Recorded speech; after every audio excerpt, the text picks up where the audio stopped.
ಆತ್ಮೀಯರೇ, ಶ್ರೀಮದ್ ಭಗವದ್ಗೀತೆಯ 2ನೇ ಅಧ್ಯಾಯದ 31ನೇ ಶ್ಲೋಕಕ್ಕೆ ನಿಮ್ಮೆಲ್ಲರಿಗೂ ಆತ್ಮೀಯ ಸ್ವಾಗತವನ್ನು ಕೋರ್ತಾ, ಸ್ವಧರ್ಮಮಪಿ ಚಾವೇಕ್ಷ್ಯ ನ ವಿಕಂಪಿತುಮರ್ಹಸಿ ಧರ್ಮಾದ್ಯುದ್ಧಾಶ್ರೇಯೋನ್ ಯತ್ ಕ್ಷತ್ರಿಯಸ್ಯ ನ ವಿದ್ಯತೆ. ಶ್ರೀಕೃಷ್ಣ ಅರ್ಜುನನಿಗೆ ಹೇಳ್ತಾ, ಸ್ವಧರ್ಮವನ್ನು ನೋಡಿದರೂ ನೀನು ಭಯವನ್ನು ಪಡುವಂತಹ ಅವಶ್ಯಕತೆ ಇಲ್ಲ. ಏಕೆಂದರೆ ಕ್ಷತ್ರಿಯನಾದವನಿಗೆ ಧರ್ಮಯುಕ್ತ ಯುದ್ಧಕ್ಕಿಂತ ಮಿಗಿಲಾದ ಶ್ರೇಯಸ್ಕರವಾದ ಕರ್ತವ್ಯ ಬೇರೆ ಯಾವುದೂ ಇಲ್ಲ ಅನ್ನುವಂತಹ ಮಾತನ್ನು ಹೇಳ್ತಾನೆ. ನಾನು ಆವಾಗ ಒತ್ತಿ ಹೇಳುವಂಥದ್ದು, ಭಗವದ್ಗೀತೆಯನ್ನು ಯಾರೋ 3ನೆಯ ವ್ಯಕ್ತಿ ಶ್ರೀಕೃಷ್ಣ ಮತ್ತು 4ನೆಯ ವ್ಯಕ್ತಿ ಅರ್ಜುನ ಇವರಿಬ್ಬರ ನಡುವೆ ನಡೆದಂತಹ ಸಂವಾದ ಅನ್ನುವಂತಹ ದೃಷ್ಟಿಕೋನದಲ್ಲಿ ನೋಡುವುದಕ್ಕಿಂತ ಇದು ನಮ್ಮೊಳಗೆ ಈ ದೇಹ ಮತ್ತು ಈ ಆತ್ಮದ ನಡುವೆ ನಡೆಯುವಂತಹ ಸಂವಾದ ಅನ್ನುವಂತಹ ದೃಷ್ಟಿಕೋನದಲ್ಲಿ ನೋಡಿದಾಗ ಭಗವದ್ಗೀತೆ ನಮಗೆ ಬಹಳಷ್ಟು ನಮ್ಮ ಜೀವನಕ್ಕೆ ಮಾರ್ಗದರ್ಶನವನ್ನು ಕೊಡುತ್ತೆ. ಯುದ್ಧ ಅನ್ನುವಂಥದ್ದನ್ನು ನಮ್ಮ ಜೀವನದಲ್ಲಿ ನಾವು ಅಳವಡಿಸ್ಕೊಂಡಾಗ ನಮ್ಮ ಶತ್ರುಗಳ ಜೊತೆಗೆ ಜಗಳವನ್ನು ಮಾಡುವಂಥದ್ದು, ಅವರ ಮೇಲೆ ಹಲ್ಲೆಯನ್ನು ಮಾಡುವಂಥದ್ದು ಅನ್ನುವಂತಹ ದೃಷ್ಟಿಕೋನದಿಂದ ನೋಡುವಂಥದ್ದಲ್ಲ. ಯುದ್ಧ ಅಂದರೆ ನಮ್ಮ ಮನಸ್ಸಿನಲ್ಲಿ, ನಮ್ಮ ಬುದ್ಧಿಯಲ್ಲಿ ಈ ನಡುವೆ ಗೊಂದಲಗಳಲ್ಲಿ ಆಗುವಂತಹ ಈ ಒಂದು ತದ್ವಿರುದ್ಧವಾದಂತಹ ಚಿಂತನೆಗಳಿಗೆ ನಾವು ಕಂಡುಕೊಳ್ಳುವಂತಹ ತಾರ್ಕಿಕವಾದಂತಹ ಅಂತ್ಯ, ಅದು ಯುದ್ಧ. ಸ್ವಧರ್ಮ ಅಂದರೆ ದ ಪರ್ಪಸ್ ಆಫ್ ಲೈಫ್. ನಾವು ಹುಟ್ಟಿದ್ದಕ್ಕೆ ಈ ಭೂಮಿಯ ಮೇಲೆ ನಾವು ಮಾಡಬೇಕಾದಂತಹ ಕೆಲಸ ಏನು? ಹಾಗಾಗಿ ಈ ದೇಹ ಮಾಡಬೇಕಾದಂತಹ ಬಹು ಮುಖ್ಯವಾದಂತಹ ಕಾರ್ಯ ಫಲದ ಅಪೇಕ್ಷೆ ಇಲ್ಲದೆ ಕರ್ತವ್ಯವನ್ನು ಮಾಡುವಂಥದ್ದು. ಅದನ್ನೇ ಬಸವಣ್ಣನವರು ಕಾಯಕವೇ ಕೈಲಾಸ ಅಂತ ಹೇಳಿದರು. ಕೈಲಾಸಕ್ಕೆ ಮುಟ್ಟಬೇಕಾದ್ರೆ ನಮ್ಮ ಕಾಯಕ ಪ್ರಾರಂಭ ಆಗಬೇಕು. ಕಾಯಕ ಯಾವ ಮಾರ್ಗದಲ್ಲಿರಬೇಕು? ಅದು ಶ್ರೇಯಸ್ಕರವಾದಂತಹ ಧರ್ಮಯುಕ್ತವಾದಂತಹ ಮಾರ್ಗದಲ್ಲಿರಬೇಕು. ಇದೇ ಮಾತನ್ನು ಶ್ರೀಕೃಷ್ಣ ಈ ಶ್ಲೋಕದಲ್ಲಿ ಅರ್ಜುನನಿಗೆ ಹೇಳ್ತಾ ಇದ್ದಾನೆ. ನಾವು ಕೈಗೊಳ್ಳುವಂತಹ ಧರ್ಮ ಮಾರ್ಗದ ಎಲ್ಲ ಕೆಲಸಗಳನ್ನು ಮಾಡುವಂತಹ ಜವಾಬ್ದಾರಿಯಿಂದ ಯಾವುದೇ ಕಾರಣಕ್ಕೆ ವಿಮುಖರಾಗಬಾರದು. ಇದು ಈ ಶ್ಲೋಕದ ಮುಖ್ಯ ಸಂದೇಶ. ಮುಂದುವರೆದು ಶ್ರೀಕೃಷ್ಣ ಇನ್ನೇನನ್ನ ಹೇಳಬಹುದು? ನಾಳೆ ಮತ್ತೆ ಭೇಟಿಯಾಗೋಣ. ಆತ್ಮೀಯರೇ, ಭಗವದ್ಗೀತೆಯ 2ನೇ ಅಧ್ಯಾಯದ 32ನೇ ಶ್ಲೋಕಕ್ಕೆ ನಿಮ್ಮನ್ನು ಸ್ವಾಗತ ಕೋರ್ತಾ, ಯದೃಚ್ಛಯಾ ಚೋಪಪನ್ನಂ ಸ್ವರ್ಗದ್ವಾರಮಪಾವ್ರತಂ ಸುಖಿನಃ ಕ್ಷತ್ರಿಯಾ ಪಾರ್ಥ ಲಭಂತೆ ಯುದ್ಧಮೀದೃಶಂ. ಶ್ರೀಕೃಷ್ಣ ಅರ್ಜುನನಿಗೆ ಹೇಳುವಂಥದ್ದು, ಗೆಳೆಯನಾದ ಪಾರ್ಥ, ನಿನಗೆ ಸಿಕ್ಕಿರುವಂತಹ, ನಿನಗೆ ಪ್ರಾಪ್ತವಾದಂತಹ ಸ್ವರ್ಗದ ದ್ವಾರದಂತಿರುವಂತಹ ಇಂತಹ ಯುದ್ಧವನ್ನು ಭಾಗ್ಯಶಾಲಿಯಾದಂತಹ ಕ್ಷತ್ರಿಯರು ಮಾತ್ರ ಪಡೆಯುತ್ತಾರೆ ಅನ್ನುವಂತಹ ಮಾತನ್ನು ಹೇಳ್ತಾರೆ. ಶ್ರೀಕೃಷ್ಣ ಅರ್ಜುನನಿಗೆ ಒತ್ತಿ ಹೇಳುವಂಥದ್ದು, ಯುದ್ಧವನ್ನು ನೀನು ಮಾಡುವಂತಹ ಯುದ್ಧ ಇದು ಭಾಗ್ಯಶಾಲಿ ಕ್ಷತ್ರಿಯರಿಗೆ ಮಾತ್ರ ಸಿಗುವಂಥದ್ದು. ನಾವು ಬಹಳಷ್ಟು ಸಂದರ್ಭದಲ್ಲಿ ಇದನ್ನು ಬ್ರಾಹ್ಮಣ, ಕ್ಷತ್ರಿಯ, ವೈಶ್ಯ, ಶೂದ್ರ ಅನ್ನುವಂತಹ ವರ್ಣಾಶ್ರಮಕ್ಕೆ ಲಿಂಕ್ ಮಾಡಿ ಇದು ಕ್ಷತ್ರಿಯರಿಗೆ ಮಾತ್ರ ಹೇಳಿರುವಂತಹ ಮಾತು ಅಂತ ಹೇಳಿ ನಾವು ಭಾವಿಸ್ಬಿಡ್ತೇವೆ. ಅವೆಲ್ಲವೂ ಗುಣಗಳಷ್ಟೇ. ನಮ್ಮಲ್ಲಿಯೂ ಪ್ರತಿಯೊಬ್ಬರಲ್ಲಿಯೂ ಯಾರೆಲ್ಲರಲ್ಲಿ ಹೋರಾಟದ ಗುಣ ಇದೆಯೋ ಅವರೆಲ್ಲರೂ ಕ್ಷತ್ರಿಯರೇ. ಪ್ರತಿಯೊಬ್ಬ ವ್ಯಕ್ತಿ ಹೋರಾಟವನ್ನು ಮಾಡಲೇಬೇಕು, ಆತ ಕ್ಷತ್ರಿಯನೇ. ಹಾಗಾಗಿ ಇದು ಯಾವುದೋ ಒಬ್ಬ ವ್ಯಕ್ತಿಗೆ ಮಾತ್ರ, ಕ್ಷತ್ರಿಯರಿಗೆ ಮಾತ್ರ ಸಂಬಂಧಪಟ್ಟಿದ್ದು ಅನ್ನುವಂತಹ ದೃಷ್ಟಿಕೋನದಿಂದ ನಾವಿದನ್ನು ನೋಡಬಾರದು. ಸವಾಲನ್ನ ಎದುರಿಸುವಂತಹ ಸಂದರ್ಭ ಯಾರಿಗೆಲ್ಲ ಬರುತ್ತೆ, ಅವರು ಆ ಸವಾಲಿಗೆ ಗಟ್ಟಿಯಾಗಿ ಎದುರು ನಿಂತು ಎದುರಿಸುವಂತಹ ಧೈರ್ಯವನ್ನ ಪಡೆಯಬೇಕು ಅನ್ನುವಂಥದ್ದು. ಇವತ್ತಿನ ದಿನಗಳಲ್ಲಿ ನಾವು ಎಷ್ಟು ಆತ್ಮಹತ್ಯೆಗಳನ್ನು ನೋಡ್ತಾ ಇದ್ದೇವೆ. ಅದೆಷ್ಟೋ ಜನ ಮನೆಗಳನ್ನು ಬಿಟ್ಟು ಓಡಿ ಹೋಗೋದನ್ನು ನೋಡ್ತಾ ಇದ್ದೇವೆ. ಅದೆಷ್ಟು ಜನ ದುಶ್ಚಟಗಳಿಗೆ ಬಲಿಯಾಗೋದನ್ನು ನೋಡ್ತಾ ಇದ್ದೇವೆ. ಅವರೆಲ್ಲರೂ ಆಗೋದು ಒಂದೇ ಕಾರಣಕ್ಕೆ, ಸಮಸ್ಯೆಯನ್ನ, ಆ ಸವಾಲನ್ನ ಎದುರಿಸುವಲ್ಲಿ ಅವರು ಸೋತು ಹೋಗುವಂಥದ್ದು. ಹಾಗಾಗಿ ಶ್ರೀಕೃಷ್ಣ ಅರ್ಜುನನಿಗೆ, ನಮ್ಮ ಅಂತರಾತ್ಮ ಈ ದೇಹಕ್ಕೆ ಹೇಳುವಂತಹ ಮಾತು, ಸಮಸ್ಯೆ ಬಂದಿದೆ ಅಂದರೆ ಅದು ನೀನು ಭಾಗ್ಯಶಾಲಿ ಅನ್ನುವಂತಹ ಅರ್ಥದಲ್ಲಿ, ಇದನ್ನ ನಾನು ಎದುರಿಸಬಲ್ಲೆ ಅನ್ನುವಂತಹ ಗಟ್ಟಿತನದಿಂದ ನೀನು ಸಿದ್ಧನಾಗು, ಸಮಸ್ಯೆಗೆ ಉತ್ತರವನ್ನ ಹುಡುಕುವಂತಹ ಪ್ರಯತ್ನವನ್ನ ಮಾಡು. ಶ್ರೀಕೃಷ್ಣ ಅರ್ಜುನನಿಗೆ ಹೇಗೆ ಹೇಳಿದ್ನೋ, ನಮ್ಮೊಳಗಿನ ಅಂತಃಶಕ್ತಿ ನಮ್ಮ ಈ ಭೌತಿಕ ಶರೀರಕ್ಕೆ ಹೇಳ್ತಾ ಇದೆ ಅಂತ ಹೇಳಿ ನಾವು ಭಾವಿಸಬೇಕು.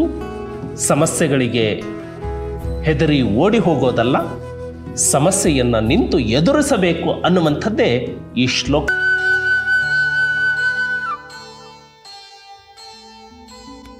ಆತ್ಮೀಯರೇ, ಭಗವದ್ಗೀತೆಯ 2ನೆಯ ಅಧ್ಯಾಯದ 33ನೆಯ ಶ್ಲೋಕಕ್ಕೆ ನಿಮ್ಮೆಲ್ಲರನ್ನೂ ಆತ್ಮೀಯವಾಗಿ ಸ್ವಾಗತವನ್ನು ಕೋರ್ತಾ, ಅಥ ಚೈತ್ವಮಿಮಂ ಧರ್ಮ್ಯಂ ಸಂಗ್ರಾಮಂ ನ ಕರಿಷ್ಯಸಿ ತತಸ್ವಧರ್ಮಂ ಕೀರ್ತಿಂಚ ಹೀತ್ವಾ ಪಾಪಮ ವಾಪ್ಸ್ಯಸಿ.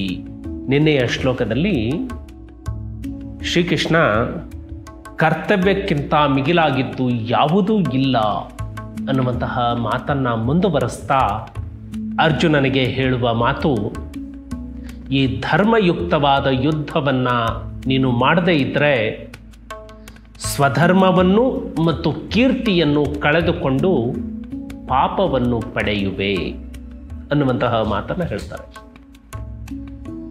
ಇಲ್ಲಿ 2 ಪದಗಳನ್ನು ಶ್ರೀಕೃಷ್ಣ ಅರ್ಜುನನಿಗೆ ಒತ್ತಿ ಹೇಳ್ತಾ ಇದ್ದಾರೆ, ಸ್ವಧರ್ಮ ಮತ್ತು ಕೀರ್ತಿ. ಬಂಧುಗಳೇ, ಸ್ವಧರ್ಮ ಅಂದ ತಕ್ಷಣ ನಾವು ಧರ್ಮಕ್ಕೆ ಹೋಗ್ಬಿಡ್ತೇವೆ, ಜಾತಿಗೆ ಹೋಗ್ಬಿಡ್ತೇವೆ. ಹಿಂದೂ, ಮುಸ್ಲಿಂ, ಕ್ರಿಶ್ಚಿಯನ್, ಆ ಭಾವನೆಗೆ, ಆ ಧರ್ಮದ ದೃಷ್ಟಿಯಲ್ಲಿ ನೋಡಲಿಕ್ಕೆ ಹೋಗ್ತೇವೆ. ಹಾಗಿದ್ರೆ ಶ್ರೀಕೃಷ್ಣ ಹೇಳಿದ ಸ್ವಧರ್ಮ ಯಾವುದು? ನನ್ನ ಪ್ರಕಾರ, ನನ್ನ ಅನುಭವದ ಪ್ರಕಾರ, ಸ್ವಧರ್ಮ ಅಂದರೆ ದ ಪರ್ಪಸ್ ಆಫ್ ಲೈಫ್, ಮನುಷ್ಯನ ಆದ್ಯ ಕರ್ತವ್ಯ. ಹಾಗಿದ್ರೆ ಮನುಷ್ಯ ಜೀವನದ ಆದ್ಯ ಕರ್ತವ್ಯ ಯಾವುದು? ಅದು ಕರ್ಮವನ್ನ ಮಾಡುವಂಥದ್ದು. ಪ್ರತಿಫಲವನ್ನ ಅಪೇಕ್ಷೆ ಮಾಡದೆ ನೀನು ಕರ್ತವ್ಯವನ್ನ ಮಾಡು ಅಂತ ಹೇಳ್ತಾನಲ್ಲ, ಮಾಡುವ ಕರ್ತವ್ಯದಲ್ಲಿ ಫಲಾಪೇಕ್ಷೆಗಳ ಅಪೇಕ್ಷೆ ಇಲ್ಲದೆ, ಲಾಭ ನಷ್ಟದ ವಿಚಾರಗಳು ಇಲ್ಲದೆ ನೀನು ಕರ್ತವ್ಯವನ್ನ ಮಾಡು. That is our purpose of life. ಅದು ಸ್ವಧರ್ಮ. ಆ ದೃಷ್ಟಿಕೋನದಲ್ಲಿ ನೋಡಬೇಕು. ಕೀರ್ತಿ ಅಂದರೆ ತನ್ನ ಕರ್ತವ್ಯವನ್ನ ನಿಷ್ಠೆಯಿಂದ ಯಾವ ವ್ಯಕ್ತಿ ಮಾಡ್ತಾನೋ ಆತ ಕೀರ್ತಿವಂತ. ಈ ದೃಷ್ಟಿಕೋನದಲ್ಲಿ ಶ್ರೀಕೃಷ್ಣ ಅರ್ಜುನನಿಗೆ ಹೇಳಿದ್ದಾನೆ, ನಮ್ಮ ಒಳಗಿನ ಅಂತಃಶಕ್ತಿ ನಮಗೆ ಈ ಭೌತಿಕ ಜೀವನಕ್ಕೆ, ಈ ಭೌತಿಕ ಶರೀರಕ್ಕೆ ಆ ಮಾತನ್ನು ಹೇಳ್ತಾ ಇದೆ. ಈ ದೃಷ್ಟಿಕೋನದಲ್ಲಿ ನೋಡಬೇಕಾಗಿದೆ. ಶ್ಲೋಕದಲ್ಲಿ ಶ್ರೀಕೃಷ್ಣ ಅರ್ಜುನನಿಗೆ ಹೇಳ್ತಾ ಇರುವಂಥದ್ದು, ನೀನು ಯಾವುದೇ ಕಾರಣಕ್ಕೂ ಕೂಡ ಕರ್ತವ್ಯದಿಂದ ವಿಮುಖನಾಗಬೇಡ. ಕರ್ತವ್ಯದಿಂದ ವಿಮುಖನಾಗುವುದು ಅಂದರೆ ಸ್ವಧರ್ಮ ಪಾಲನೆಯಿಂದ ವಿಮುಖನಾಗುವುದು. ಕರ್ತವ್ಯದಲ್ಲಿ ಶ್ರದ್ಧೆ ಇರಲಿಲ್ಲ ಅಂದರೆ ಕೀರ್ತಿಯನ್ನು ಕಳೆದುಕೊಳ್ಳುವುದು. ಈ ಶ್ಲೋಕ ನಮ್ಮ ಬದುಕಿಗೆ ಅನ್ವಯ ಆಗೋದಿಲ್ವಾ? ಇತ್ತೀಚೆಗೆ ಬಹಳಷ್ಟು ಜನ ಭಗವದ್ಗೀತೆಯನ್ನು ಪಠಿಸಬೇಕು, ಓದಬೇಕು ಅಂದಾಗ ವಿರೋಧ ಮಾಡ್ತಾರೆ. ನಾವು ಏನು ಹೇಳಬಹುದು? ಭಗವದ್ಗೀತೆಯನ್ನು ಅರ್ಥೈಸಿಕೊಳ್ಳುವಲ್ಲಿ ಅವರು ತಪ್ಪಿದ್ದಾರೆ ಅನ್ನುವಂತಹ ಮಾತನ್ನು ಹೇಳದೆ ಇನ್ನೇನು ಹೇಳಲಿಕ್ಕೆ ಸಾಧ್ಯ? ಬಂಧುಗಳೇ, ಶ್ರೀಕೃಷ್ಣ ಅರ್ಜುನನಿಗೆ ನಿನ್ನ ಸ್ವಧರ್ಮ ಮತ್ತು ಕೀರ್ತಿಯನ್ನು ಕಳೆದುಕೊಳ್ಳಬೇಡ, ನೀನು ಯುದ್ಧವನ್ನು ಮಾಡು ಅನ್ನುವಂತಹ ಮಾತನ್ನು ಹೇಳಿದ ಮೇಲೆ ಮುಂದೆ ಏನಾಯಿತು? ನಾಳೆ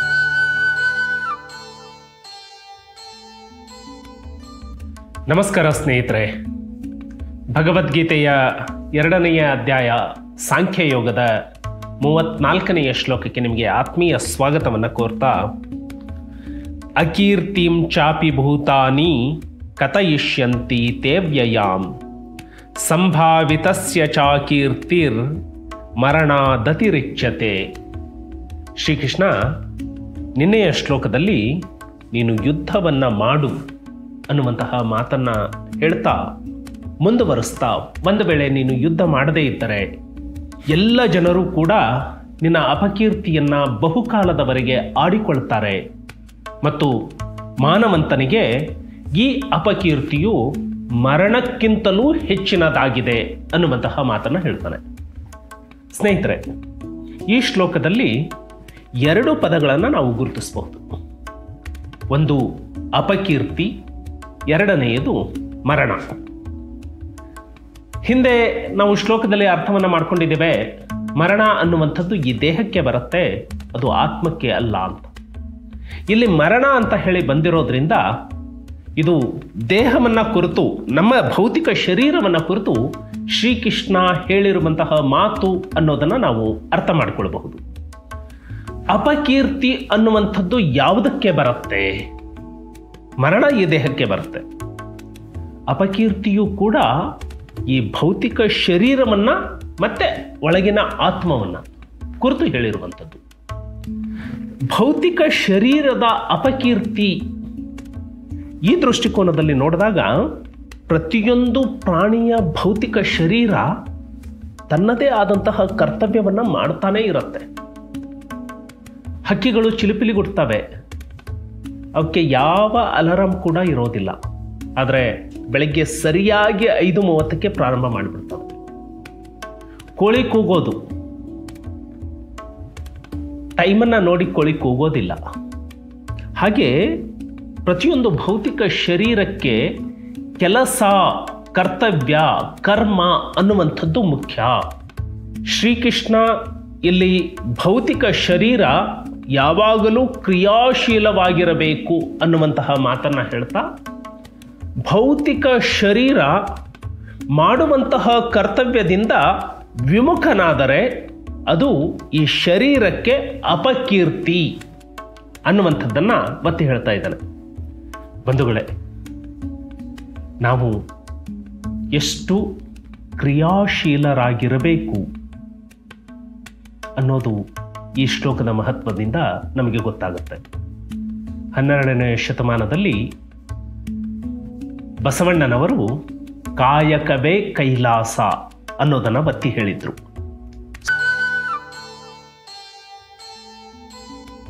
ನಮಸ್ಕಾರ ಸ್ನೇಹಿತರೆ. ಭಗವದ್ಗೀತೆಯ 2ನೇ ಅಧ್ಯಾಯದ 35ನೇ ಶ್ಲೋಕಕ್ಕೆ ನಿಮ್ಮೆಲ್ಲರಿಗೂ ಆತ್ಮೀಯ ಸ್ವಾಗತವನ್ನು ಕೋರ್ತಾ, ಭಯದ್ರಣಾದುಪರತಂ ಮಸ್ಯಂ ತೇ ತ್ವಾಂ ಮಹಾರಥಃ ಯೇಷಾಂ ಚ ತ್ವಂ ಬಹುಮಥೋ ಭೂತ್ವಾ ಯಾಸ್ಯಸಿ ಲಾಘವಂ. ಶೋಕದಲ್ಲಿ ಮುಳುಗಿರುವಂತಹ ಅರ್ಜುನನಲ್ಲಿ ಪ್ರಜ್ಞೆಯನ್ನು ಜಾಗೃತಗೊಳಿಸ್ತಾ ಶ್ರೀಕೃಷ್ಣ ಈ ಶ್ಲೋಕದಲ್ಲಿ ಹೇಳುವಂಥದ್ದು, ಅರ್ಜುನ, ಯಾರ ದೃಷ್ಟಿಯಲ್ಲಿ ನೀನು ಮೊದಲು ಬಹಳ ಸಮ್ಮಾನಿತನಾಗಿದ್ದೆಯೋ ಅವರು ನಿನ್ನನ್ನು ತುಚ್ಛವಾಗಿ ಕಾಣುವರು. ಅಷ್ಟೇ ಅಲ್ಲ, ಆ ಮಹಾರಥರು ನಿನ್ನನ್ನು ಭಯದ ಕಾರಣದಿಂದಾಗಿ ಯುದ್ಧದಿಂದ ಹಿಮ್ಮೆಟ್ಟಿದವನೆಂದು ತಿಳಿಯುವರು. ಸ್ನೇಹಿತರೆ, ಅರ್ಜುನ ಯುದ್ಧವನ್ನು ಮಾಡೋದಿಲ್ಲ ಅಂತ ಹೇಳಿದಾಗ ಅರ್ಜುನನಲ್ಲಿ ಸಾಕ್ಷಿ ಪ್ರಜ್ಞೆಯನ್ನು ಮೂಡಿಸುವಂತಹ ಕೆಲಸವನ್ನು ಶ್ರೀಕೃಷ್ಣ ಮಾಡ್ತಾ ಇದ್ದಾನೆ. ಯಾರ ದೃಷ್ಟಿಯಲ್ಲಿ ನೀನು ಸಮ್ಮಾನಿತನಾಗಿದ್ದೆ ಅವರು ನಿನ್ನನ್ನು ತುಚ್ಛವಾಗಿ ಕಾಣ್ತಾರೆ. ಮಹಾರಥರು ಕೂಡ, ಅರ್ಜುನನೂ ಕೂಡ ಭಯದಿಂದ ಯುದ್ಧ ಮಾಡದೆ ಯುದ್ಧದಿಂದ ಹಿಮ್ಮೆಟ್ಟಿದ ಅಂತ ಹೇಳಿ ನಿನ್ನ ಬಗ್ಗೆ ತಿಳಿಯುವರು. ಈ ಶ್ಲೋಕದಿಂದ ನಾವು ಅರ್ಥ ಮಾಡಿಕೊಳ್ಳುವಂಥದ್ದು, ಪ್ರತಿ ಕೆಲಸವನ್ನ, ಒಂದು ಧ್ಯೇಯೋದ್ದೇಶವನ್ನು ಈಡೇರಿಸಿಕೊಳ್ಳಬೇಕಾದಾಗ ಪ್ರತಿಯೊಬ್ಬ ವ್ಯಕ್ತಿ ಆತ ತನ್ನ ಕರ್ತವ್ಯದಲ್ಲಿ ಶ್ರದ್ಧೆಯಿಂದ ಭಾಗವಹಿಸಬೇಕು ಹೊರತಾಗಿ ತನ್ನ ಕರ್ತವ್ಯದಿಂದ ವಿಮುಖನಾಗಬಾರದು ಅಂತ. ಇಲ್ಲಿ ಯುದ್ಧ ಅನ್ನೋದನ್ನು ಇನ್ನೊಬ್ಬರ ಮೇಲೆ ಆಕ್ರಮಣ ಮಾಡುವಂಥದ್ದು ಅಥವಾ ಇನ್ನೊಬ್ಬರ ಮೇಲೆ ಹಲ್ಲೆ ಮಾಡುವಂಥದ್ದು ಆ ದೃಷ್ಟಿಯಿಂದ ನೋಡಬಾರದು ಅಂತ ಹೇಳಿ ನಾನು ಮತ್ತೆ ಮತ್ತೆ ಒತ್ತಿ ಹೇಳ್ತಾ ಇದ್ದೇನೆ. ನಿಜವಾದ ಯುದ್ಧ ಆಗುವಂಥದ್ದು ನಮ್ಮ ಒಳಗೆ ನಮ್ಮ ಕೆಟ್ಟ ವಿಚಾರಗಳು ಮತ್ತು ನಮ್ಮ ಉದಾತ್ತ ಆಲೋಚನೆಗಳು ಇವುಗಳ ನಡುವೆ ನಡೆಯುವಂತಹ ಯುದ್ಧ. ಈ ಯುದ್ಧದಲ್ಲಿ ನಾವು ನಿಜವಾಗಿ ಗೆಲ್ಲಬೇಕಾಗಿದೆ. ನಮ್ಮ ದೌರ್ಬಲ್ಯಗಳ ವಿರುದ್ಧ ನಾವು ಯುದ್ಧವನ್ನು ಮಾಡಬೇಕಾಗಿದೆ. ಆ ಯುದ್ಧದಲ್ಲಿ ಗೆದ್ದಾಗ ಆ ವ್ಯಕ್ತಿ ಸಮ್ಮಾನಿತನಾಗ್ತಾನೆ. ಆದರೆ ನಮ್ಮ ದೌರ್ಬಲ್ಯಗಳನ್ನು, ನಮ್ಮ ಆಕಾಂಕ್ಷೆಗಳನ್ನು, ನಮ್ಮ ಕಾಮನೆಗಳನ್ನು ಹಿಮ್ಮೆಟ್ಟಿಸುವುದು ಅಷ್ಟು ಸುಲಭವೇ? ಅದೇ ಕಾರಣದಿಂದ, ಭಯದ ಕಾರಣದಿಂದ ನಾವು ನಮ್ಮಲ್ಲಿರುವಂತಹ ಕೆಟ್ಟ ಗುಣಗಳನ್ನು ಹೊಡೆದೋಡಿಸುವ ಯುದ್ಧದಿಂದ ಹಿಮ್ಮೆಟ್ಟಬಾರದು ಅನ್ನುವಂತಹ ಅಂಶ ಈ ಶ್ಲೋಕದಿಂದ ನಮಗೆ ಅರ್ಥವಾಗುವಂಥದ್ದು.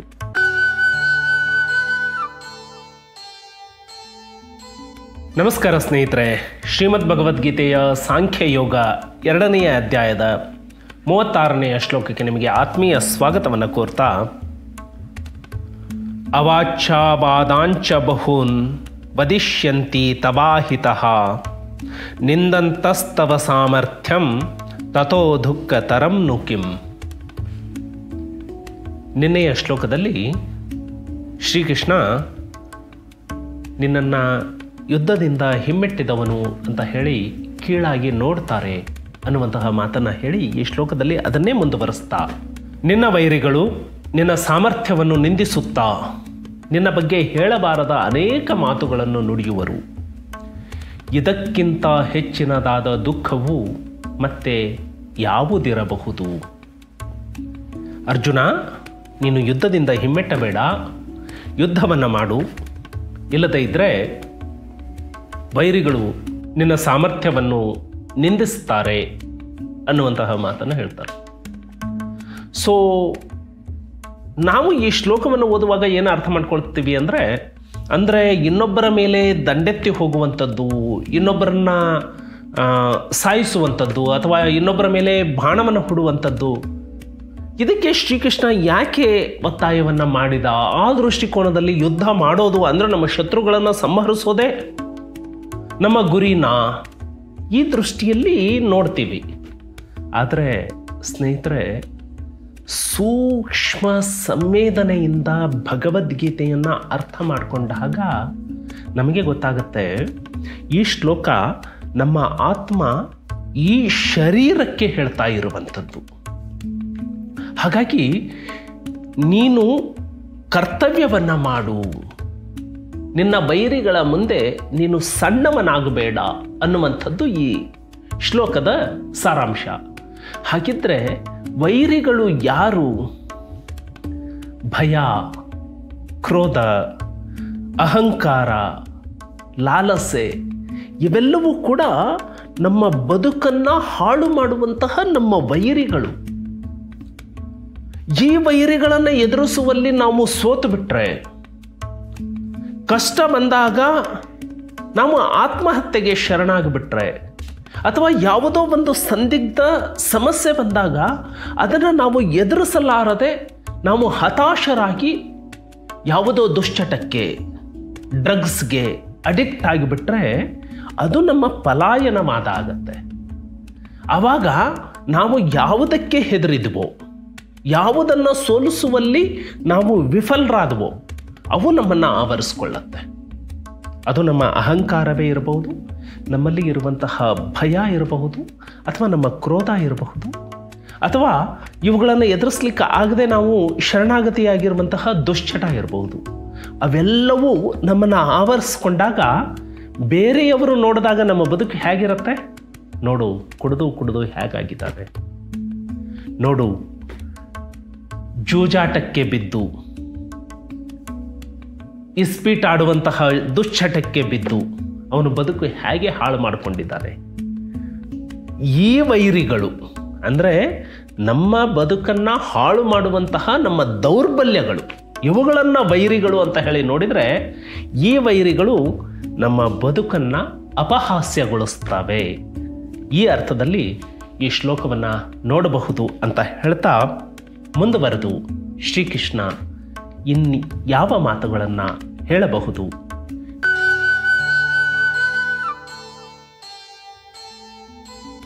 ಆತ್ಮೀಯರೇ, ಶ್ರೀಮದ್ ಭಗವದ್ಗೀತೆಯ 2ನೇ ಅಧ್ಯಾಯದ 37ನೇ ಶ್ಲೋಕಕ್ಕೆ ನಿಮಗೆ ಆತ್ಮೀಯ ಸ್ವಾಗತವನ್ನು ಕೋರ್ತಾ, ಹತೋ ವಾ ಪ್ರಾಪ್ಸ್ಯಸಿ ಸ್ವರ್ಗಂ ಜೀತ್ವಾ ವಾ ಭೋಕ್ಷ್ಯಸೆ ಮಹೀಂ ತಸ್ಮಾದುತ್ತಿಷ್ಠ ಕೌಂತೇಯ ಯುದ್ಧಾಯ ಕೃತನಿಶ್ಚಯಃ.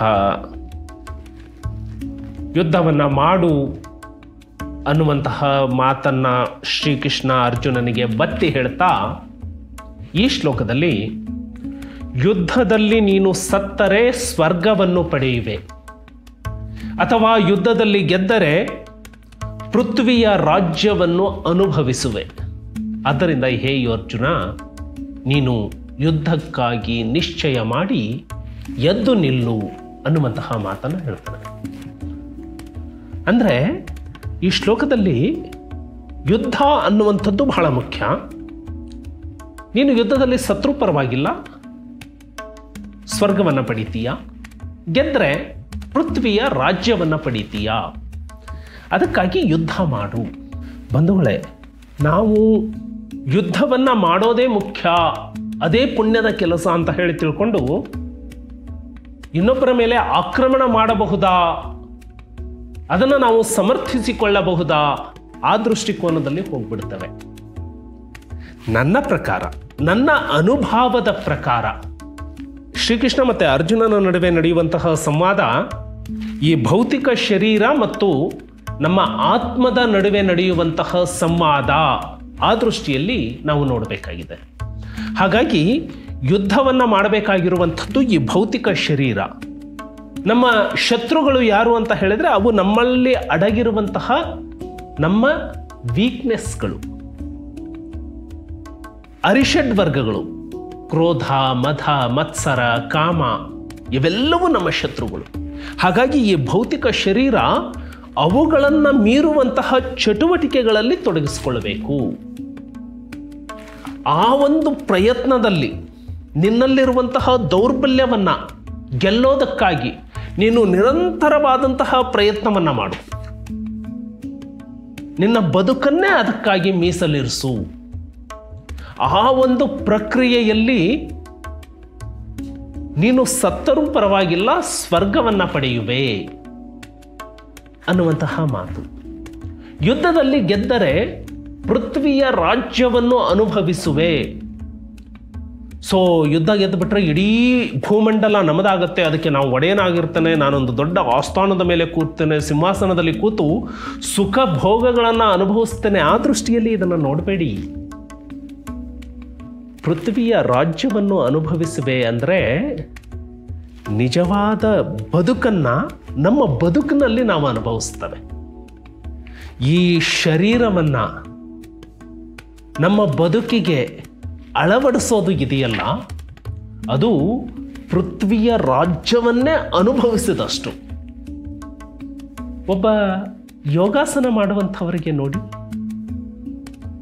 ಒಬ್ಬ ಜಿಮ್ನಾಸ್ಟಿಕ್ ಸ್ಪೋರ್ಟ್ಸ್ಮನ್ನನ್ನು ನೋಡಿ, ಅವರ ಚಟುವಟಿಕೆಗೆ ಈ ದೇಹ ಯಾವ ರೀತಿ ಸ್ಪಂದಿಸುತ್ತೆ ಅಂದರೆ ಎಷ್ಟು ಫ್ಲೆಕ್ಸಿಬಲ್ ಇರುತ್ತೆ ಅಂತ ಹೇಳಿದರೆ, ಅದೇನು ಯೋಚನೆಯಿಂದ ಫ್ಲೆಕ್ಸಿಬಲ್ ಆಗಿರುವಂಥದ್ದು ಬಾಡಿ, ಪ್ರಯತ್ನದ ಮೂಲಕ. ಹಾಗೆ ನಾವು ನಮ್ಮ ಮನಸ್ಸನ್ನು ಆವರಿಸಿರುವಂತಹ ಈ ಒಂದು ದ್ವಂದ್ವಗಳನ್ನು ಗೆಲ್ಲೋದಕ್ಕೆ ಈ ದೇಹವನ್ನು ಬಳಸ್ಕೊಂಡಾಗ ನಮ್ಮ ಬದುಕಿನಲ್ಲಿ ಆಗುವಂತಹ ಬದಲಾವಣೆಯನ್ನು ನಾವು ನೋಡ್ತೀವಲ್ಲ, ಅದು ಪೃಥ್ವಿಯ ರಾಜ್ಯವನ್ನು ಅನುಭವಿಸುವಷ್ಟೇ ಆಹ್ಲಾದಕರವಾಗಿರುತ್ತೆ. ಆ ದೃಷ್ಟಿಕೋನದಲ್ಲಿ ಈ ಶ್ಲೋಕವನ್ನು ನೋಡಬೇಕಾಗಿದೆ ಬಂಧುಗಳೇ. ಹಾಗಿದ್ರೆ ನಾವು ನೀವು ಈ ನಿಟ್ಟಿನಲ್ಲಿ ಹೋಗ್ತಾ ಇದ್ದೀವ? ನಾವು ಯುದ್ಧವನ್ನು ಗೆಲ್ಲಬೇಕು ಅಂದರೆ ನಮ್ಮ ಶತ್ರುಗಳನ್ನು ಸರ್ವನಾಶ ಮಾಡಬೇಕು, ನನಗೆ ಆಗದೇ ಇರೋರಿಗೆ ಕಷ್ಟ ಕೊಡಬೇಕು, ಅವರಿಗೆ ತೊಂದರೆ ಕೊಡಬೇಕು, ಅದರಲ್ಲೇ ಮುಳುಗಿಬಿಟ್ಟಿದ್ದೀವಿ. ನಿಜವಾದ ಯುದ್ಧ ಯಾವುದು? ನಿಜವಾದ ಸಾಮ್ರಾಜ್ಯ ಯಾವುದು? ಇದನ್ನು ನಾವು ಅರ್ಥ ಮಾಡಿಕೊಂಡ್ರೆ ಪ್ರತಿಯೊಬ್ಬನೂ ಕೂಡ ಅರ್ಜುನನಾಗಬಲ್ಲ, ಪ್ರತಿಯೊಬ್ಬನೂ ಕೂಡ ಪೃಥ್ವಿಯ ರಾಜ್ಯವನ್ನು ಅನುಭವಿಸಬಲ್ಲ. ಹಾಗಾಗಿ ಇದು ಎಲ್ಲರಿಗೂ ಅನ್ವಯ ಆಗುವಂತಹ ಶ್ಲೋಕ ಅಲ್ವೇ?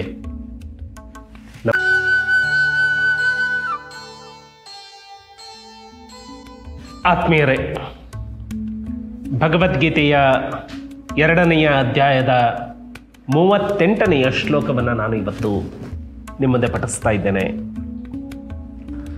ಸುಖ ದುಃಖೇ ಸಮೇ ಕೃತ್ವಾ ಲಾಭಾಲಾಭೌ ಜಯ ಜಯೌ ತಥೋ ಯುದ್ಧಾಯ ಯುಜ್ಯಸ್ಯ ನೈವಂ ಪಾಪಮ ವಾಪ್ಸ್ಯಸಿ. ಶ್ರೀಕೃಷ್ಣ ಕರ್ತವ್ಯವನ್ನು ಯಾವ ದೃಷ್ಟಿಕೋನದಿಂದ ಮಾಡಬೇಕು ಅನ್ನುವಂತಹ ತಿಳುವಳಿಕೆಯನ್ನು ಅರ್ಜುನನಿಗೆ ಹೇಳ್ತಾ ಇದ್ದಾನೆ. ನೀನು ಕರ್ತವ್ಯವನ್ನು ಮಾಡುವಾಗ ಗೆಲುವು ಅಥವಾ ಸೋಲು, ಜಯ ಮತ್ತು ಪರಾಜಯ, ಯಾವುದೇ ಕರ್ತವ್ಯವನ್ನು ಮಾಡುವಾಗ ಲಾಭ ಅಥವಾ ಹಾನಿ, ಯಾವುದೇ ಕೆಲಸವನ್ನು ಮಾಡುವಾಗ ಸುಖ ಅಥವಾ ದುಃಖ, ಇವುಗಳನ್ನು ಸಮಾನ ಅಂತ ಹೇಳಿ ತಿಳಿದುಕೊಂಡು ನೀನು ಯುದ್ಧಕ್ಕೆ ಸಿದ್ಧನಾಗು. ಈ ಪ್ರಕಾರ ಯುದ್ಧವನ್ನು ಮಾಡಿದರೆ ನಿನಗೆ ಪಾಪವು ತಟ್ಟಲಾರದು. ನಮ್ಮ ಬದುಕಿನಲ್ಲಿ ಯುದ್ಧ ಅನ್ನುವಂಥದ್ದನ್ನು ಕರ್ತವ್ಯ ಅನ್ನುವಂತಹ ದೃಷ್ಟಿಕೋನದಿಂದ ನಾವು ನೋಡಿದಾಗ ಯಾವುದೇ ಕೆಲಸವನ್ನು ಮಾಡುವಾಗ ಅದರಲ್ಲಿ ಜಯ ಸಿಗಬಹುದು ಅಥವಾ ಸೋಲುಂಟಾಗಬಹುದು, ಅದರಲ್ಲಿ ಲಾಭವಾಗಬಹುದು ಅಥವಾ ಹಾನಿ ಆಗಬಹುದು, ಸುಖ ಸಿಗಬಹುದು ಅಥವಾ ದುಃಖ ಸಿಗಬಹುದು. ಆದರೆ ಅವುಗಳನ್ನು ಸಮಾನವಾಗಿ ನಾವು ಸಮಸ್ಥಿತಿಯಿಂದ ನೋಡುವಂತಹ ಮನಸ್ಥಿತಿ ನಮ್ಮದಾಗಬೇಕು. ಆ ಮನಸ್ಥಿತಿಯಿಂದ ನೀನು ಕೆಲಸವನ್ನು ಮಾಡಿದರೆ, ಯುದ್ಧ ಮಾಡಿದರೆ ನಿನಗೆ ಪಾಪವು ತಟ್ಟಲಾರದು. ಈಗಿನ ನಮ್ಮ ದೈನಂದಿನ ಜೀವನಕ್ಕೆ ಹೋಲಿಸೋದಾದರೆ ನೀನು ಫ್ರಸ್ಟ್ರೇಷನ್ನಿಗೆ ಒಳಗಾಗೋದಿಲ್ಲ. ಈ ಮಾತನ್ನು ಕೃಷ್ಣ ಅರ್ಜುನನಿಗೆ ಹೇಳ್ತಾ ಇದ್ದಾನೆ. ಮನುಷ್ಯನಿಗೆ ಕೂಡ ಅವನ ಅಂತರಾತ್ಮ ಹೇಳುವ ಮಾತು ಇದೆ. ನೀನು ಎಲ್ಲವನ್ನ ನನಗೆ ಒಪ್ಪಿಸಿ ಕೇವಲ ಕರ್ತವ್ಯವನ್ನು ಮಾಡು ಅಂತ. ಕರ್ತವ್ಯವನ್ನು ಮಾಡಿದ ಮೇಲೆ ಒಂದೊಂದು ಸಾರಿ ನಮ್ಮ ಪ್ರಯತ್ನಕ್ಕೆ ತಕ್ಕ ಫಲ ಸಿಗಲಾರದು. ಆದರೆ ಅದರಿಂದ ನೀನು ವಿಚ್ಛಿನ್ನನಾಗಬೇಡ, ನೀನು ಸ್ಥಿತಪ್ರಜ್ಞನಾಗಿರು. ಈ ಮಾತು ನಮ್ಮ ಬದುಕಿಗೂ ಕೂಡ ಅಷ್ಟೇ ಅನ್ವಯವಾಗುವಂಥ. ನಮಸ್ಕಾರ ಸ್ನೇಹಿತರೆ, ಶ್ರೀಮದ್ ಭಗವದ್ಗೀತೆಯ ಸಾಂಖ್ಯಯೋಗ 2ನೇ ಅಧ್ಯಾಯದ 39ನೆಯ ಶ್ಲೋಕಕ್ಕೆ ನಿಮಗೆ ಆತ್ಮೀಯ ಸ್ವಾಗತವನ್ನು ಕೋರ್ತಾ, ಏಷಾ ತೇ ವಿಹಿತಾ ಸಾಂಖ್ಯೇ ಬುದ್ಧಿರ್ಯೋಗೆ ತ್ರಿಮಾಂ ಶೃಣು ಬುದ್ಧ್ಯಾಯುಕ್ತೋ ಯಯಾ ಪಾರ್ಥ ಕರ್ಮಬಂಧಂ ಪ್ರಹಾಸ್ಯಸಿ.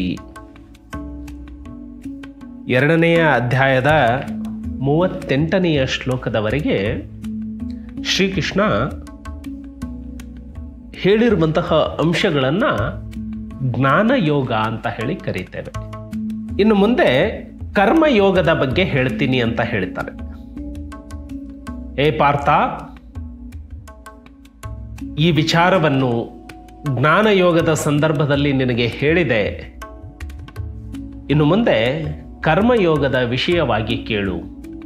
ಈ ಬುದ್ಧಿಯಿಂದ ಕೂಡಿದ್ದರೆ ನೀನು ಕರ್ಮ ಬಂಧನಗಳಿಂದ ಕಳಚಿಕೊಳ್ಳುವೆ.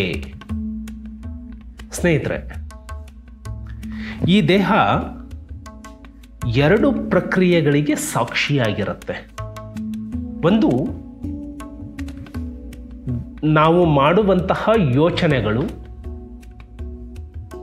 ಎರಡನೇದು, ನಾವು ಮಾಡಿರುವಂತಹ ಯೋಚನೆಗೆ ತಕ್ಕಂತೆ ಮಾಡುವಂತಹ ಕ್ರಿಯೆಗಳು. ಅಂದರೆ ದೇಹ ಗ್ರಹಿಸುತ್ತೆ ಮತ್ತು ಅದನ್ನು ಚಟುವಟಿಕೆಯ ಮೂಲಕ ವ್ಯಕ್ತಪಡಿಸುತ್ತೆ. ಹಾಗಾಗಿ ನಮ್ಮ ಗ್ರಹಿಕೆ ಹೇಗಿರಬೇಕು ಅನ್ನುವಂಥದ್ದನ್ನು ಜ್ಞಾನಯೋಗದಲ್ಲಿ ಶ್ರೀಕೃಷ್ಣ ಇಲ್ಲಿಯವರೆಗೆ ಹೇಳಿದ. ಆ ಜ್ಞಾನಯೋಗದ ಬಹುಮುಖ್ಯ ಸಾರ ಏನು ಅಂದರೆ, ಈ ದೇಹದ ಒಳಗೆ ಒಂದು ಚೈತನ್ಯ ಅನ್ನುವಂಥದ್ದು ಇದೆ. ಅದನ್ನು ನೀನು ಅರ್ಥ ಮಾಡಿಕೋ, ಅದನ್ನು ಆತ್ಮ ಅಂತ ಹೇಳಿ ನೀನು ತಿಳಿದುಕೋ. ಇದು ನಮ್ಮ ಯೋಚನೆಗೆ ಸಂಬಂಧಪಟ್ಟಿದ್ದು, ತಾತ್ವಿಕವಾಗಿ ಸಂಬಂಧ ಇರುವಂಥದ್ದು. ಇನ್ನು ಈ ದೇಹ ಕೆಲಸವನ್ನು ಮಾಡುತ್ತೆ. ಸೊ ಹಾಗಿದ್ರೆ ನಾವು ಮಾಡುವಂತಹ ಕೆಲಸಗಳು ಯಾವ ರೀತಿ ಇರಬೇಕು, ನಾವು ಮಾಡುವಂತಹ ಕೆಲಸಕ್ಕೆ ಮತ್ತು ನಮ್ಮ ಆಲೋಚನೆಗೆ ಯಾವ ಸಂಬಂಧವನ್ನು ಇಟ್ಕೊಳ್ಬೇಕು, ಇದನ್ನು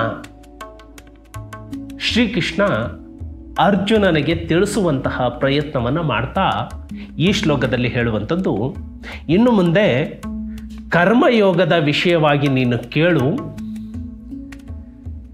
ಕರ್ಮವನ್ನು ಮಾಡುತ್ತಾ ಕರ್ಮ ಬಂಧನಗಳಿಂದ ಮುಕ್ತನಾಗಿರು. ಇದಕ್ಕೆ ತಾವರೆಯನ್ನು ಉದಾಹರಣೆಯಾಗಿ ಕೊಡ್ತಾರೆ. ತಾವರೆಯ ಎಲೆ ಅದು ನೀರಿನಲ್ಲೇ ಇದ್ದರೂ ಕೂಡ ನೀರಿಗೆ ಅಂಟ್ಕೊಳ್ಳೋದಿಲ್ಲ. ನೀರಿಗೆ ಅಂಟ್ಕೊಳ್ಳೋದಿಲ್ಲ ಅಂದರೆ ನೀರಿಂದ ಹೊರಗೆ ಇರುತ್ತಾ? ನೀರಿನಿಂದ ಹೊರಗೆ ತಾವರೆ ಬದುಕೋದಿಲ್ಲ. ನೀರಿನಲ್ಲೇ ಇರುವಂಥದ್ದು, ಆದರೆ ನೀರಿಗೆ ಅಂಟ್ಕೊಳ್ಳೋದಿಲ್ಲ. ಕೆಲಸವನ್ನು ಮಾಡದೆ, ಕರ್ಮವನ್ನು ಮಾಡದೆ ನಾವು ಜೀವನವನ್ನು ನಡೆಸಲಿಕ್ಕೆ ಸಾಧ್ಯವಾ? ಸಾಧ್ಯವೇ ಇಲ್ಲ. ಹಾಗಿದ್ದರೆ ನಾವು ಮಾಡುವಂತಹ ಕರ್ಮ ಹೇಗಿರಬೇಕು?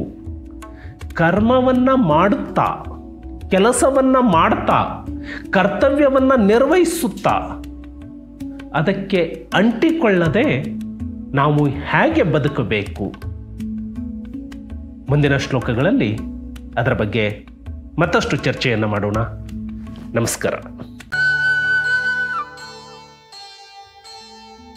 ನಮಸ್ಕಾರ ಸ್ನೇಹಿತರೆ, ಭಗವದ್ಗೀತೆಯ ಸಾಂಖ್ಯಯೋಗ 2ನೆಯ ಅಧ್ಯಾಯದ 40ನೆಯ ಶ್ಲೋಕಕ್ಕೆ ನಿಮಗೆ ಆತ್ಮೀಯ ಸ್ವಾಗತವನ್ನು ಕೋರ್ತಾ, ನೇಹಾಭಿಕ್ರಮನಾಶೋಸ್ತಿ ಪ್ರತ್ಯವಾಯೋ ನ ವಿದ್ಯತೆ ಸ್ವಲ್ಪಮಪ್ಯಸ್ಯ ಧರ್ಮಸ್ಯ ತ್ರಾಯತೆ ಮಹತೋ ಭಯಾತ್.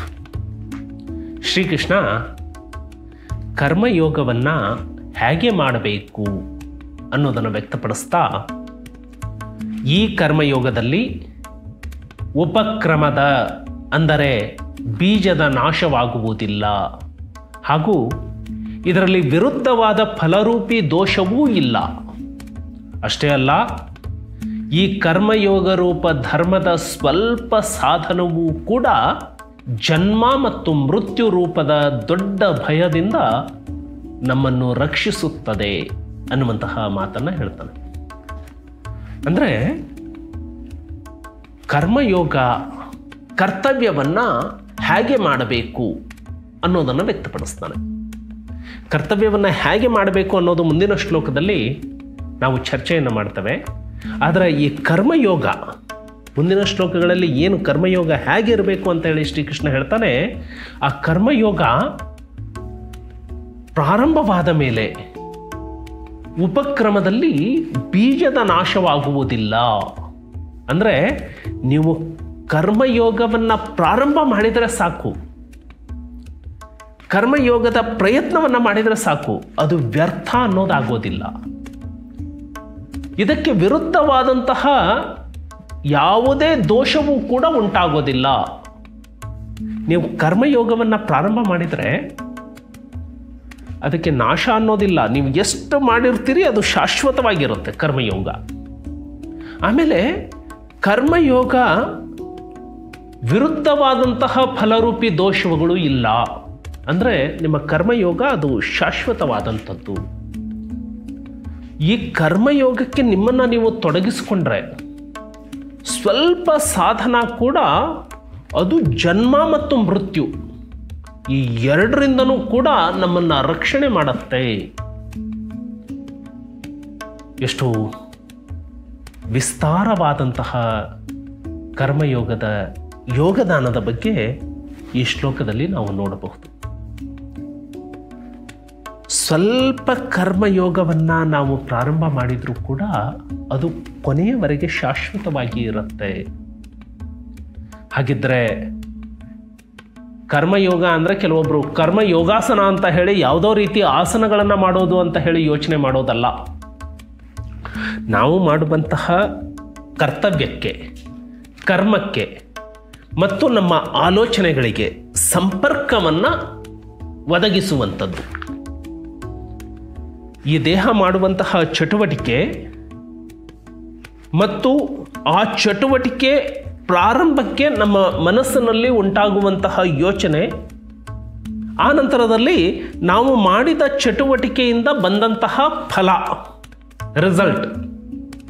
ಒಂದು ನಮ್ಮ ಯೋಚನೆ, ನಾವು ಮಾಡುವಂತಹ ಕೆಲಸಕ್ಕೆ ತಕ್ಕಂತಹ ಬಂದಂತಹ ಫಲ, ಇವು ಮೂರನ್ನೂ ಸಂಯೋಗಗೊಳಿಸೋದು ಇದೆಯಲ್ಲ, ಅದನ್ನು ಕರ್ಮಯೋಗ ಅಂತ ಹೇಳಲಾಗತ್ತೆ. ಸೊ ಈ ಮೂರನ್ನು ಸಂಯಮದಿಂದ ಸಂಯೋಗಗೊಳಿಸುವಂಥದ್ದು ಹೇಗೆ ಮುಂದಿನ ಶ್ಲೋಕಗಳಲ್ಲಿ ನೋಡೋಣ. ನಮಸ್ಕಾರ.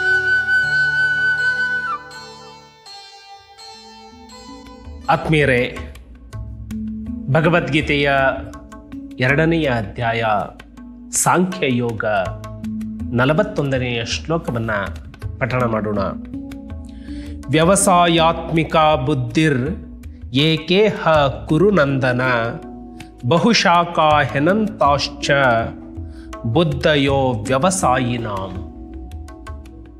ಶ್ರೀಕೃಷ್ಣ ಅರ್ಜುನನಿಗೆ ಕರ್ಮಯೋಗದಲ್ಲಿ ತೊಡಗಿರುವಂತಹ ವ್ಯಕ್ತಿ ಮತ್ತು ಅಸ್ಥಿರವಾದಂತಹ ವಿಚಾರವುಳ್ಳಂತಹ ವ್ಯಕ್ತಿ, ಇವರಿಬ್ಬರ ಮಧ್ಯೆ ಯಾವ ರೀತಿಯ ವ್ಯತ್ಯಾಸ ಇರುತ್ತೆ ಅನ್ನೋದನ್ನು ಹೇಳ್ತಾನೆ. ಹೇ ಅರ್ಜುನ, ಕರ್ಮಯೋಗದಲ್ಲಿ ನಿಶ್ಚಯಾತ್ಮಿಕವಾದ ಬುದ್ಧಿಯು ಒಂದೇ ರೀತಿಯದ್ದಾಗಿರುತ್ತೆ. ಆದರೆ ಅಸ್ಥಿರ ವಿಚಾರವುಳ್ಳ ಅವಿಚಾರಿ ಸಕಾಮರಾದ ಮನುಷ್ಯರ ಬುದ್ಧಿ ನಿಶ್ಚಯವಾಗಿ ಅನೇಕ ಕವಲುಗಳಿಂದ ಕೂಡಿದ್ದು ಅನಂತವಾಗಿರುತ್ತದೆ. ನಾನು ಮತ್ತೆ ಹೇಳುವಂಥದ್ದು, ನಮ್ಮ ಬದುಕಿನಲ್ಲಿ ನಮ್ಮ ಮನಸ್ಸು, ನಮ್ಮ ಬುದ್ಧಿ, ನಮ್ಮ ಆತ್ಮ ಈ ಮೂರರ ಪ್ರಭಾವದಲ್ಲಿ ಯಾವುದು ಹೆಚ್ಚು ಪ್ರಭಾವಶಾಲಿ? ಕರ್ಮಯೋಗದಲ್ಲಿ ತೊಡಗಿರುವಂತಹ ವ್ಯಕ್ತಿಯಲ್ಲಿ ಆತನ ಬುದ್ಧಿ ನಿಶ್ಚಯವಾಗಿರುತ್ತೆ, ಆತ ಯಾವುದೇ ಗೊಂದಲಕ್ಕೆ ಒಳಗಾಗೋದಿಲ್ಲ. ಆದರೆ ಕರ್ಮಯೋಗದಲ್ಲಿ ತೊಡಗಿಕೊಳ್ಳಲಾರದ ವ್ಯಕ್ತಿಯಲ್ಲಿ ಅನೇಕ ಕವಲುಗಳಿಂದ, ಗೊಂದಲಗಳಿಂದ ಅವನ ತೀರ್ಮಾನಗಳು ಕೂಡಿರ್ತವೆ ಅನ್ನುವಂಥದ್ದು ಈ ಶ್ಲೋಕದ ಸಾರಾಂಶ. ನಮ್ಮ ಬದುಕಿನಲ್ಲಿ ಬಹಳಷ್ಟು ಸಾರಿ ನಾವು ಗೊಂದಲಗಳಿಗೆ ಒಳಗಾಗ್ತೇವೆ. ಯಾರಿಗಾದರೂ ಒಂದು ಮಾತನ್ನ ಹೇಳಿದ ಮೇಲೆ ಮನಸ್ಸಿನಲ್ಲಿ ಪಶ್ಚಾತ್ತಾಪ ಪಡ್ತವೆ. ಈ ಮಾತನ್ನು ನಾನು ಹೇಳಬಾರ್ದಾಗಿತ್ತು, ಯಾಕೆ ನಾನು ಹೇಳಿದೆ? ಈ ಕೆಲಸವನ್ನ ನಾನು ಮಾಡಬಾರ್ದಾಗಿತ್ತು, ಯಾಕೆ ನಾನು ಮಾಡಿದೆ? ಛೇ, ಇದು ಮಾಡೋದ್ರಿಂದ ಅನ್ಯಾಯ ಆಗತ್ತೆ ಅಂತ ನನಗೆ ಗೊತ್ತಿದ್ರೂ ಕೂಡ ನಾನು ಯಾಕೆ ಈ ಕೆಲಸವನ್ನ ಮಾಡ್ತಾ ಇದ್ದೀನಿ? ಇದು ಯಾರಲ್ಲಿ ಗೊಂದಲ ಆಗತ್ತೆ ಅಂದರೆ, ಯಾರ ಬುದ್ಧಿ ನಿಶ್ಚಯವಾಗಿ ಇರೋದಿಲ್ಲ. ಹಾಗಿದ್ರೆ ನಮ್ಮ ಬುದ್ಧಿ ನಿಶ್ಚಯವಾಗಿ ಇರಬೇಕು ಅಂದರೆ ನಾವು ಕರ್ಮಯೋಗದಲ್ಲಿ ತೊಡಗಬೇಕು. ಕರ್ಮಯೋಗ ಅಂದರೆ ಏನು? ನಾವು ಮಾಡುವಂತಹ ಕೆಲಸದಲ್ಲಿ ಸಂಪೂರ್ಣ ತಲ್ಲೀನತೆ ಇರಬೇಕು, ಆದರೆ ಅದರ ಪ್ರತಿಫಲದ ಅಪೇಕ್ಷೆ ನಮಗೆ ಇರಬಾರದು. ಇದು ಸಾಧ್ಯವಾ? ಇವತ್ತಿನ ಈ ಸ್ಪರ್ಧಾ ಜಗತ್ತಿನಲ್ಲಿ ನಾವು ಈ ರೀತಿ ಬದುಕಲಿಕ್ಕೆ ಸಾಧ್ಯವಾ? ನೀವು ಪ್ರಯತ್ನ ಮಾಡಿ ನೋಡಿ. ಕರ್ಮಯೋಗದಲ್ಲಿ ನೀವು ತೊಡಗಿಕೊಂಡಾಗ, ನಿಮ್ಮನ್ನು ನೀವು ತೊಡಗಿಸಿಕೊಳ್ಳುವಂತಹ ಪ್ರಯತ್ನವನ್ನು ಮಾಡಿದಾಗ ನಿಮ್ಮ ತೀರ್ಮಾನಗಳಲ್ಲಿ ಯಾವುದೇ ಕನ್ಫ್ಯೂಷನ್ಸ್ ಇರೋದಿಲ್ಲ. ನಿಮ್ಮ ತೀರ್ಮಾನಗಳು ನಿಮ್ಮನ್ನು ಪಶ್ಚಾತ್ತಾಪಕ್ಕೆ ಕೊಂಡೊಯ್ಯೋದಿಲ್ಲ. ಇದು ಕರ್ಮಯೋಗ. ಶ್ರೀಕೃಷ್ಣ ಅರ್ಜುನನಿಗೆ ಹೇಳಿದ್ದು, ನೀನು ಗೊಂದಲಕ್ಕೆ ಒಳಗಾಗಬಾರದು ಅಂದರೆ ಕರ್ಮಯೋಗದಲ್ಲಿ ನಿನ್ನನ್ನು ನೀನು ತೊಡಗಿಸಿಕೊಳ್ಳು ಅಂತ. ನೀವು ಕೂಡ ಈ ಪ್ರಯತ್ನವನ್ನು ಮಾಡುವಂತಹ ದಾರಿಯಲ್ಲಿ ನಡೆದಾಗ ಇದರ ಪ್ರತಿಫಲವನ್ನು ನೀವು ಅನುಭವಿಸಲಿಕ್ಕೆ ಸಾಧ್ಯ ಇದೆ. ಇದು ನನ್ನ ಅನುಭವ. ನಮಸ್ಕಾರ ಸ್ನೇಹಿತರೆ. ಸಾಂಖ್ಯಯೋಗ 2ನೇ ಅಧ್ಯಾಯದ 3 ಶ್ಲೋಕಗಳನ್ನು 42, 43 ಮತ್ತು 44 ಇವತ್ತು ನಾನು ಪಠಿಸ್ತಾ ಇದ್ದೇನೆ. ಯಾಮಿಮಾಂ ಪುಷ್ಪಿತಾಂ ವಾಚಂ ಪ್ರವದಂತ್ಯ ವಿಪಶ್ಚಿತಃ ವೇದವಾದರತಾ ಪಾರ್ಥ ನಾಣ್ಯದಸ್ತೀತಿ ವಾದಿನಃ ಕಾಮಾತ್ಮನಃ ಸ್ವರ್ಗಪರಾ ಜನ್ಮ ಕರ್ಮ ಫಲಪ್ರದಾಂ ಕ್ರಿಯಾ ವಿಶೇಷ ಬಹುಲಾಂ ಭೋಗೈಶ್ವರ್ಯ ಗತಿಂ ಪ್ರತಿ ಭೋಗೈಶ್ವರ್ಯ ಪ್ರಸಕ್ತಾನಾಂ ತಯಾಪವ್ರತಚೇತಸಾಂ ವ್ಯವಸಾಯಾತ್ಮಿಕಾ ಬುದ್ಧಿ ಸಮಾಧೌನ ವಿಧೀಯತೆ. ವಿವೇಕಹೀನರಾದಂತಹ ಜನರು ಕೇವಲ ಪ್ರಾಪಂಚಿಕ ಸುಖದಲ್ಲಿ, ಪ್ರಾಪಂಚಿಕ ಭೋಗದಲ್ಲಿ ತಮ್ಮ ಪೂರ್ಣ ಜೀವನವನ್ನು ಮರೆತು ಬಿಡುತ್ತಾರೆ. ಪ್ರಾಪಂಚಿಕ ಭೋಗಕ್ಕಾಗಿ ಕರ್ಮ ಫಲವೇ ಸ್ವರ್ಗಕ್ಕಿಂತ ಮಿಗಿಲಾದದ್ದು ಅನ್ನುವಂತಹ ಭಾವನೆಯನ್ನು ವ್ಯಕ್ತಪಡಿಸಲಿಕ್ಕೆ ಪ್ರಾರಂಭ ಮಾಡ್ತಾರೆ.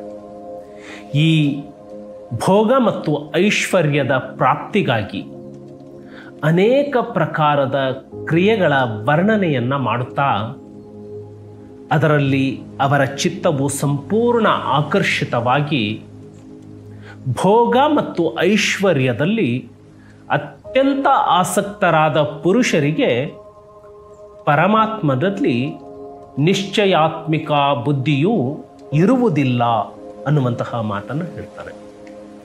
ಅಂದರೆ ಮೆಟೀರಿಯಲ್ ಲೈಫ್ ಅದಷ್ಟೇ ಲೈಫ್ ಅಲ್ಲ. ಇದನ್ನ ಈ 3 ಶ್ಲೋಕ ಭಗವದ್ಗೀತೆ ನಮಗೆ ಬಹಳ ಚೆನ್ನಾಗಿ ಹೇಳ್ಕೊಡುತ್ತೆ. ಆದರೆ ಬಂಧುಗಳೇ, ಈ 3 ಶ್ಲೋಕಕ್ಕೆ ಎಷ್ಟು ವ್ಯತಿರಿಕ್ತವಾಗಿ ನಾವು ಬದುಕ್ತೀವಿ ಅಲ್ವಾ? ಕೇವಲ ಭೋಗಕ್ಕಾಗಿ, ಕೇವಲ ಐಶ್ವರ್ಯಕ್ಕಾಗಿ, ಕೇವಲ ಸುಖಕ್ಕಾಗಿ ಜೀವನವನ್ನೇ ಕಳೆದು ಬಿಡುತ್ತವೆ. ಇದನ್ನು ಮೀರಿ ಇನ್ನೊಂದು ಬದುಕಿದೆ, ಅದನ್ನು ನೋಡುವಂತಹ ಪ್ರಯತ್ನವನ್ನೇ ನಾವು ಮಾಡೋದಿಲ್ಲ. ಹಣವನ್ನ ಬಹಳಷ್ಟು ಗಳಿಸುವಂಥದ್ದು, ಹಣ ಗಳಿಸೋದಕ್ಕಾಗಿ ಆರೋಗ್ಯವನ್ನ ಹಾಳು ಮಾಡಿಕೊಳ್ಳುವಂಥದ್ದು. ಆರೋಗ್ಯ ಹಾಳಾದ ಮೇಲೆ ಅದೇ ಹಣವನ್ನ ಆರೋಗ್ಯ ಸುಧಾರಿಸಿಕೊಳ್ಳೋದಕ್ಕಾಗಿ ಬಳಸುವಂಥದ್ದು. ಮಕ್ಕಳ ಭವಿಷ್ಯಕ್ಕಾಗಿ ಅಗತ್ಯಕ್ಕಿಂತ ಹೆಚ್ಚಾಗಿ ಗಳಿಸಿ ಇಡುವಂಥದ್ದು, ಅದನ್ನು ಹೇಗೆ ಬಳಸಬೇಕು ಅನ್ನುವಂತಹ ಜ್ಞಾನವನ್ನು ಕೊಡೋದರಲ್ಲಿ ನಾವು ಸೋತು ಬಿಡೋದು. ಕಣ್ಣಿಂದನೇ ನೋಡ್ತವೆ ನಾವು ಕಟ್ಟಿದ ಬದುಕು ಹೇಗೆ ಕುಸಿದು ಬೀಳ್ತಾ ಇದೆಯಲ್ಲ ಅಂತ. ಹಾಗಾಗಿ ಸಂತೋಷ ಅನ್ನುವಂಥದ್ದು, ಬದುಕು ಅನ್ನುವಂಥದ್ದು ಕೇವಲ ಸುಖದಲ್ಲೇ ಇದೆ ಅನ್ನೋದಾಗಿದ್ದರೆ, ಇವತ್ತು ಕಾರ್ನಲ್ಲಿ ಓಡಾಡ್ತಾ ಇರುವಂಥವರು ಬ್ಯಾಂಕ್ ಅಕೌಂಟ್ನಲ್ಲಿ ಬಹಳಷ್ಟು ಹಣವನ್ನು ಇಟ್ಕೊಂಡಿರುವಂಥವರು ಎಲ್ಲರೂ ಸಂತೋಷವಾಗಿರಬೇಕಾಗಿತ್ತು. ಆದರೆ ಹಾಗಿಲ್ಲ ಬಂಧುಗಳೇ. ಬದುಕಿನಲ್ಲಿ ಇದನ್ನೂ ಮೀರಿದ್ದು ಅನ್ನುವಂಥದ್ದು ಬಂದಿದೆ. ಅದನ್ನು ನಾವು ಅರ್ಥ ಮಾಡಿಕೊಳ್ಬೇಕಾಗಿದೆ. ಹಾಗಾಗಿ ಯಾರಿಗೆ ಭೋಗದ ಜೀವನ, ಐಶ್ವರ್ಯದ ಜೀವನ, ಅದನ್ನು ಪಡೆಯೋದಕ್ಕಾಗಿ ನಿರಂತರವಾದಂತಹ ಪ್ರಯತ್ನ, ಅದರಲ್ಲೇ ಅವರ ಚಿತ್ತ ಆಕರ್ಷಿತವಾಗಿರುವಂಥದ್ದು, ಇಂತಹ ಪುರುಷರಿಗೆ ಪರಮಾತ್ಮನಲ್ಲಿ ನಿಶ್ಚಯಾತ್ಮಕ ಬುದ್ಧಿಯು ಇರಲಿಕ್ಕೆ ಸಾಧ್ಯವೇ ಇಲ್ಲ ಅಂತ ಶ್ರೀಕೃಷ್ಣ ಹೇಳ್ತಾರೆ. ಇಲ್ಲಿ ಪುರುಷರಿಗೆ ಅನ್ನುವಂತಹ ಪದ ಬಂದಿದೆ. ಸೊ ಹಾಗಿದ್ರೆ ನಾವಿದನ್ನು ಬೇರೆ ದೃಷ್ಟಿಕೋನದಲ್ಲಿ ನೋಡ್ಬಿಡ್ತೇವೆ. ಭಗವದ್ಗೀತೆ ಹಾಗಿದ್ರೆ ಇದು ಪುರುಷರಿಗೆ ಮಾತ್ರ ಸೀಮಿತವಾಗಿರುವಂಥದ್ದಾ? ಇದು ಮಹಿಳೆಯರಿಗೆ ಅಲ್ವಾ? ಅಥವಾ ಮಹಿಳೆಯರಿಗೆ ಸಮಾನತೆ ಇರಲಿಲ್ವಾ ಅಂತ. ಸೊ ಪುರುಷ ಅಂತ ಹೇಳಿದರೆ ಭೌತಿಕ ಶರೀರವನ್ನು ಹೊಂದಿರುವಂತಹ ವ್ಯಕ್ತಿ, ಆತ ಪುರುಷ ಆಗಿರಬಹುದು, ಮಹಿಳೆ ಆಗಿರಬಹುದು. ಈ ಅರ್ಥದಲ್ಲಿ ಪುರುಷ ಅಂತ ಹೇಳಿದ್ದಾರೆ. ಅಕ್ಕ ಮಹಾದೇವಿ ಒಂದು ಕಡೆ ಹೇಳ್ತಾರೆ, ಒಳಗಿರುವ ಆತ್ಮ ಅದು ಗಂಡು ಅಲ್ಲ, ಅದು ಹೆಣ್ಣೂ ಅಲ್ಲ ಅಂತ. 12ನೇ ಶತಮಾನದಲ್ಲೇ ಸಾಕ್ಷಾತ್ಕಾರವನ್ನು ಮಾಡಿಕೊಂಡಂತಹ ವ್ಯಕ್ತಿಗಳು ಎಷ್ಟೆಲ್ಲ ಇದ್ರು ಅನ್ನೋದನ್ನು ನಾವು ಅರ್ಥ ಮಾಡ್ಕೊಳ್ಬೋದು. ಹಾಗಾಗಿ ಮಹಿಳಾ ಪರ ಹೋರಾಟಗಾರರು ಭಗವದ್ಗೀತೆ ಇದು ಪುರುಷರಿಗೆ ಮಾತ್ರ ಪ್ರಾಧಾನ್ಯತೆ ಕೊಟ್ಟಿದೆ, ಮಹಿಳೆಯರನ್ನು ನಿರ್ಲಕ್ಷ್ಯ ಮಾಡಿದೆ ಅಂತಹ ವಿತಂಡವಾದಕ್ಕೆ ಹೋಗಲಾರದೆ ಅದರೊಳಗಿನ ಸುಗಂಧವನ್ನು ಸವಿಯುವಂತಹ ಸ್ವಚ್ಛ ಮನಸ್ಸಿನಿಂದ ನಾವಿದನ್ನು ನೋಡಿದ್ವಿ ಅಂದರೆ ನಿಮ್ಮ ಬದುಕು ಬಹಳಷ್ಟು ಬದಲಾವಣೆ ಆಗಲಿಕ್ಕೆ ಸಾಧ್ಯ ಇದೆ. ಸೊ ಹಾಗಾಗಿ ಭೋಗ ಮತ್ತು ಐಶ್ವರ್ಯ ಇವುಗಳಲ್ಲಿ ಯಾರು ಹೆಚ್ಚು ಆಸಕ್ತರಾಗಿರ್ತಾರೆ ಅವರಲ್ಲಿ ನಿಶ್ಚಯಾತ್ಮಕವಾದಂತಹ ಬುದ್ಧಿ ಇರೋದಿಲ್ಲ ಅನ್ನೋದನ್ನು ಈ ಶ್ಲೋಕ ನಮಗೆ ಹೇಳಿದೆ.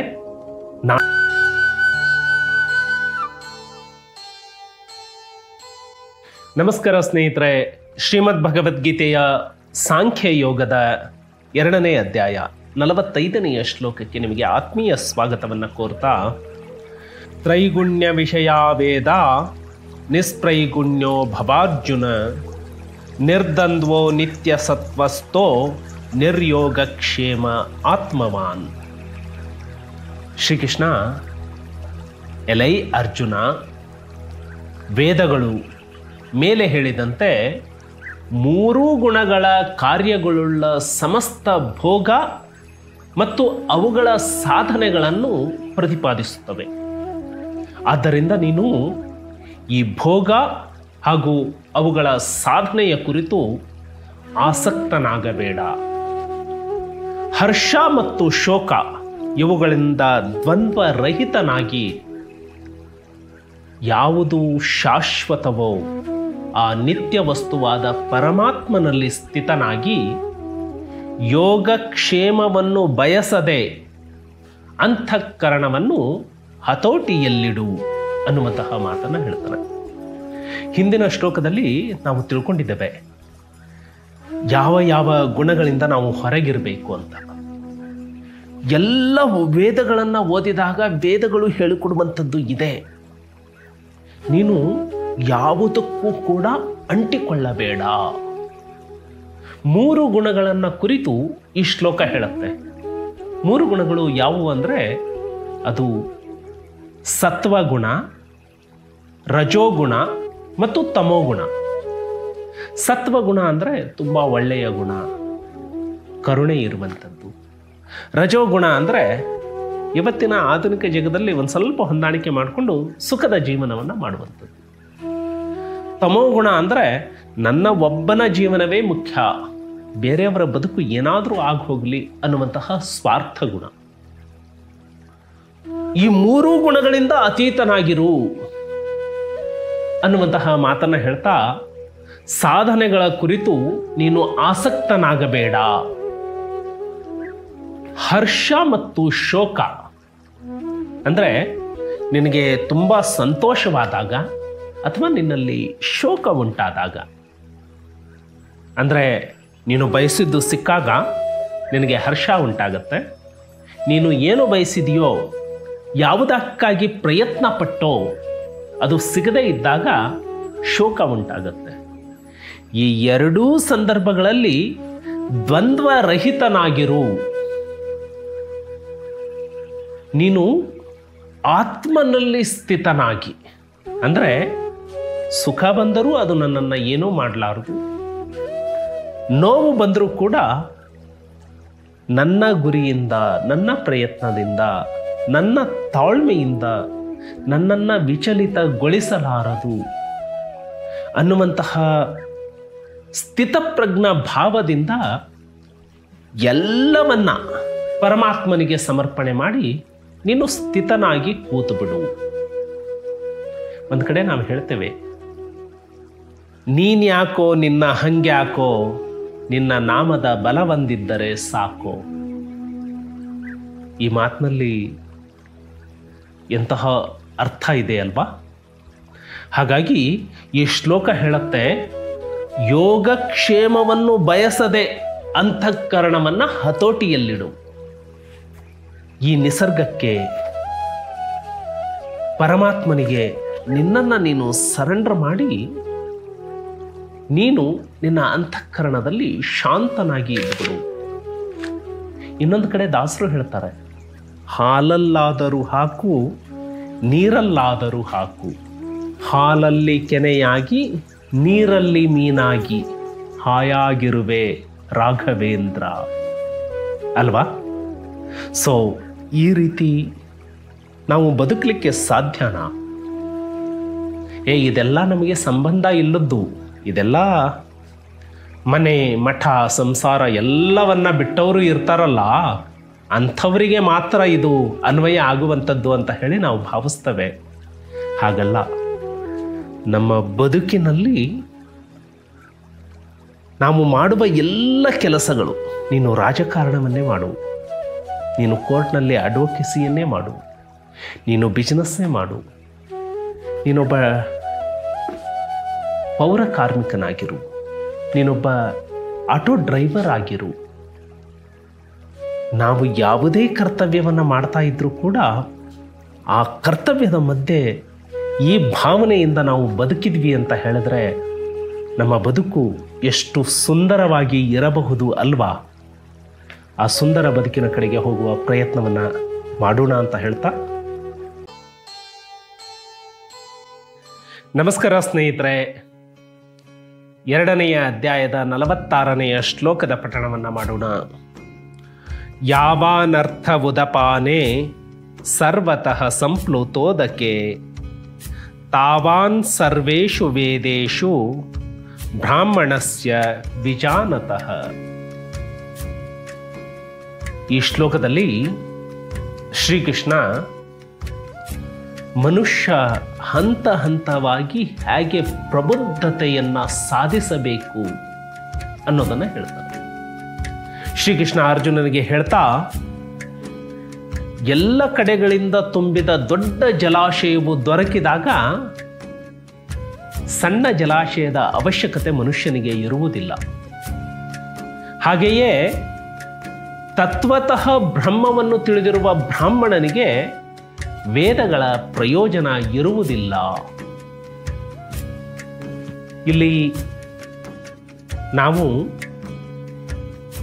ಸಣ್ಣದಕ್ಕಾಗಿ ಬಡದಾಡ್ತೇವೆ. ದೊಡ್ಡದು ಸಿಕ್ತು ಅಂದರೆ ಸಣ್ಣದನ್ನು ಕೈ ಬಿಟ್ಬಿಡ್ತೇವೆ. ಹಾಗೆಯೇ ಜಲಾಶಯವು ದೊಡ್ಡದಾದ ಸಿಕ್ಕಾಗ ಸಣ್ಣ ಬಾವಿಯ ಬಗ್ಗೆ ನಾವು ಜಗಳ ಮಾಡೋದಿಲ್ಲ. ನಮಗೆ ಬಂಗಾರ ಸಿಕ್ಕಾಗ ಕಬ್ಬಿಣದ ಬಗ್ಗೆ ನಾವು ಜಗಳವಾಡೋದಿಲ್ಲ. ಹಾಗೆ ನಮ್ಮ ಬಾಲ್ಯದಲ್ಲಿ ಯಾವ ಅಂಶಗಳು ಪ್ರಾಮುಖ್ಯವಾಗಿದ್ವೋ ಆ ಅಂಶಗಳು ನಾವು ಯೌವನಕ್ಕೆ ಬಂದಾಗ ನಗಣ್ಯವಾಗ್ತವೆ. ನಾವು ಯೌವನದಲ್ಲಿ ಯಾವುದಕ್ಕೆ ಬಹಳ ಇಂಪಾರ್ಟೆನ್ಸನ್ನು ಕೊಟ್ಟಿರ್ತೀವಿ, ವೃದ್ಧಾಪ್ಯಕ್ಕೆ ಬಂದಾಗ ಅವೆಲ್ಲವುಗಳು ಅವಶ್ಯಕತೆ ಇಲ್ಲ ಅನಿಸ್ತದೆ. ಯಾವುದು ದೊಡ್ಡದು ಸಿಕ್ಕಾಗ ಸಣ್ಣದು ಗೌಣ ಅನಿಸುತ್ತೋ, ಈಗ ಅಧಿಕಾರಕ್ಕಾಗಿ, ಹಣಕ್ಕಾಗಿ, ಆಸ್ತಿಗಾಗಿ, ಸಂಪತ್ತಿಗಾಗಿ ನಾವು ಬಡದಾಡ್ತವೆ. ಅವುಗಳಿಂದ ಅಂತಿಮವಾಗಿ ನಾವು ತೃಪ್ತಿಯನ್ನು ಗಳಿಸ್ತವೆ. ಆದರೆ ಆ ತೃಪ್ತಿ ಅನ್ನುವಂಥದ್ದು ಬ್ರಹ್ಮಜ್ಞಾನವನ್ನು ಪಡೆದುಕೊಂಡಾಗ ಸಿಗತ್ತೆ ಅಂದಾಗ ಇವೆಲ್ಲವೂ ಕೂಡ ಸಣ್ಣದಾಗ್ತವೆ. ಹಾಗಾಗಿ ತತ್ವತಃ ಬ್ರಹ್ಮವನ್ನು ತಿಳಿದಿರುವಂತಹ ವ್ಯಕ್ತಿಗೆ, ಬ್ರಾಹ್ಮಣನಿಗೆ ವೇದಗಳ ಪ್ರಯೋಜನ ಇರುವುದಿಲ್ಲ. ಸ್ನೇಹಿತರೆ, ಬ್ರಾಹ್ಮಣಸ್ಯ ಅನ್ನುವಂತಹ ಪದವನ್ನು ಇಲ್ಲಿ ಬಳಸಲಾಗಿದೆ. ನಾವೇನು ತಪ್ಪಾಗಿ ಅರ್ಥ ಮಾಡ್ಕೊಳ್ತೀವಿ ಅಂದ್ರೆ, ಇದು ಕೇವಲ ಬ್ರಾಹ್ಮಣರಿಗೆ ಹೇಳಿರುವಂತಹ ಶ್ಲೋಕವ ಅನ್ನುವ ದೃಷ್ಟಿಕೋನದಲ್ಲಿ ನೋಡ್ತೀವಿ. ಸಂಪೂರ್ಣ ಭಗವದ್ಗೀತೆಯನ್ನು ಓದಿದಾಗ ಅರ್ಥ ಆಗತ್ತೆ ನಿಮಗೆ. ಮುಂದಿನ ಶ್ಲೋಕಗಳಲ್ಲಿ ಇದು ವ್ಯಕ್ತವಾಗತ್ತೆ. ಬ್ರಾಹ್ಮಣ ಅಂದ್ರೆ ಅರಿವಿನ ಜ್ಞಾನವನ್ನ ತಿಳಿದುಕೊಂಡಿರುವ ವ್ಯಕ್ತಿ ಅನ್ನುವ ಅರ್ಥದಲ್ಲಿ ಬ್ರಾಹ್ಮಣ ಅನ್ನುವಂತಹ ಪದವನ್ನ ಇಲ್ಲಿ ಬಳಸಲಾಗಿದೆ. ಹಾಗಾಗಿ ನಾವು ಯಾವುದಕ್ಕೆ ಆದ್ಯತೆ ಕೊಡಬೇಕು ಅಂದರೆ, ನಾವು ಯಾವುದು ಶಾಶ್ವತ ಇದೆಯೋ, ಯಾವುದಕ್ಕೆ ಕೊನೆ ಇಲ್ಲವೋ, ಯಾವುದು ಅಪರಿಮಿತವಾದಂತಹ ವಿಸ್ತಾರವನ್ನು ಹೊಂದಿದೆಯೋ ಅದನ್ನು ಬೇಗ ತಿಳಿದುಕೊಂಡು ಅದರ ಕಡೆಗೆ ನಮ್ಮ ಪ್ರಯತ್ನ, ನಮ್ಮ ನಡಿಗೆ ಸಾಗಲಿಕ್ಕೆ ಪ್ರಾರಂಭವಾದರೆ ಆವಾಗ ಸಣ್ಣ ಸಣ್ಣ ವಿಷಯಗಳು ನಗಣ್ಯ ಆಗ್ತವೆ.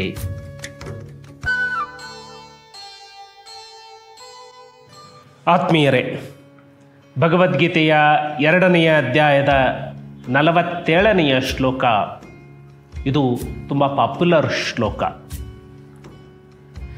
ಕರ್ಮಣ್ಯೇವಾಧಿಕಾರಸ್ತೆ ಮಾ ಫಲೇಷು ಕದಾಚನ ಮಾ ಕರ್ಮ ಫಲಹೇತುರ್ಭೂರ್ ಮಾತೆ ಸಂಗೋಸ್ತ್ವ ಕರ್ಮಣಿ. ಶ್ರೀಕೃಷ್ಣ ಅರ್ಜುನನಿಗೆ ಹೇಳ್ತಾ ಇದ್ದಾನೆ, ನಿನಗೆ ಕರ್ಮ ಮಾಡಲಿಕ್ಕೆ ಮಾತ್ರ ಅಧಿಕಾರ ಇದೆ, ಅದರ ಫಲದ ವಿಷಯದಲ್ಲಿ ನಿನಗೆ ಯಾವುದೇ ಅಧಿಕಾರ ಇಲ್ಲ. ಆದ್ದರಿಂದ ನೀನು ಫಲವನ್ನು ಇಚ್ಛಿಸದೆ ಕೇವಲ ಕರ್ತವ್ಯವನ್ನು ಮಾಡು. ಆದರೆ ಕರ್ತವ್ಯ ಮಾಡದೇ ಇರುವಂತಹ ಆಗ್ರಹವನ್ನು ನೀನು ಇಟ್ಟುಕೊಳ್ಳಬೇಡ. ಬಂಧುಗಳೇ, ನಮ್ಮೊಳಗಿನ ಆತ್ಮ ಮತ್ತು ನಮ್ಮ ದೇಹ ಇವೆರಡರ ನಡುವೆ ನಡೆಯುವಂತಹ ಸಂವಾದ ಇದು ಅನ್ನುವಂತಹ ದೃಷ್ಟಿಕೋನದಿಂದ ನೋಡಿದಾಗ ಈ ಭೌತಿಕ ಶರೀರ ಇದು ಕರ್ಮವನ್ನು ಮಾಡಬೇಕು, ಕರ್ತವ್ಯವನ್ನು ಮಾಡಬೇಕು, ಕೆಲಸವನ್ನು ಮಾತ್ರ ಮಾಡಬೇಕು. ಬಸವಣ್ಣನವರು ಅದನ್ನೇ ಹೇಳಿದ್ದು, ಕಾಯಕವೇ ಕೈಲಾಸ. ನೀನು ಕರ್ತವ್ಯವನ್ನು ಮಾಡ್ತಾ ಹೋಗು, ಅದರ ರಿಸಲ್ಟ್ ಬಗ್ಗೆ ನೀನು ಯೋಚನೆ ಮಾಡಬೇಡ. ಆ ರಿಸಲ್ಟ್ಗೆ ಏನೆಲ್ಲ ಅಂಶಗಳು ಒಳಗೊಳ್ತವೆ, ಆ ಅಂಶಗಳ ನಿಗ್ರಹ ನಿನ್ನ ಹಿಡಿತದಲ್ಲಿ ಇಲ್ಲ. ನಿನ್ನ ಹಿಡಿತದಲ್ಲಿ ಇರುವಂಥದ್ದು ಕರ್ತವ್ಯವನ್ನು ಮಾಡುವಂಥದ್ದು. ಹಾಗಾಗಿ ಮುಂದೆ ರಿಸಲ್ಟ್ ಏನಾಗತ್ತೋ, ಮುಂದಿನ ಪರಿಣಾಮ ಏನಾಗತ್ತೋ, ಅದಕ್ಕಾಗಿ ಕಷ್ಟಪಟ್ಟು ನಾನು ವಿಫಲನಾಗಿ ಬಿಟ್ಟರೆ ಅನ್ನುವಂತಹ ನಿರಾಶಾ ಭಾವನೆಯಿಂದ ನೀನು ಕರ್ತವ್ಯದಿಂದಲೇ ವಿಮುಖನಾಗಬೇಡ. ಕರ್ತವ್ಯ ಮಾಡದೇ ಇರುವಂತಹ ಭಾವನೆಯನ್ನು ಕೂಡ ನಿನ್ನ ಮನಸ್ಸಿನಲ್ಲಿ ಮೂಡಿಸಿಕೊಳ್ಳಬೇಡ. ಇದು ಶ್ರೀಕೃಷ್ಣ ಅರ್ಜುನನಿಗೆ ಹೇಳಿರುವಂತಹ ಮಾತು ಅಂತ ಹೇಳಿ ನೀವು ಭಾವಿಸಿ, ನಮ್ಮೊಳಗಿನ ಆತ್ಮ ಈ ಭೌತಿಕ ಶರೀರಕ್ಕೆ ನೀಡುತ್ತಾ ಇರುವಂತಹ ಸಂದೇಶ ಅಂತವಾದರೂ ಭಾವಿಸಿ. ಒಟ್ಟಾರೆ ಇದರ ಸಾರಾಂಶ ಇಷ್ಟೇ, ಪ್ರತಿಯೊಬ್ಬ ವ್ಯಕ್ತಿ ಕರ್ತವ್ಯವನ್ನು ಮಾಡ್ತಾನೇ ಇರಬೇಕು, ಕರ್ತವ್ಯದಿಂದ ವಿಮುಖನಾಗಬಾರದು ಅನ್ನುವಂಥ.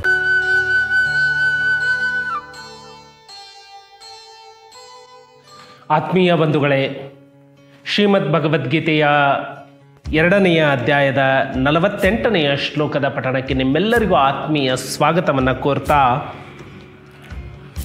ಯೋಗಸ್ಥಃ ಕುರು ಕರ್ಮಾಣಿ ಸಂಗಂ ತ್ಯಕ್ತ್ವಾ ಧನಂಜಯ ಸಿದ್ಧ್ಯ ಸಿದ್ಧ್ಯೋ ಸಮೋ ಭೂತ್ವಾ ಸಮತ್ವಂ ಯೋಗ ಉಚ್ಯತೆ.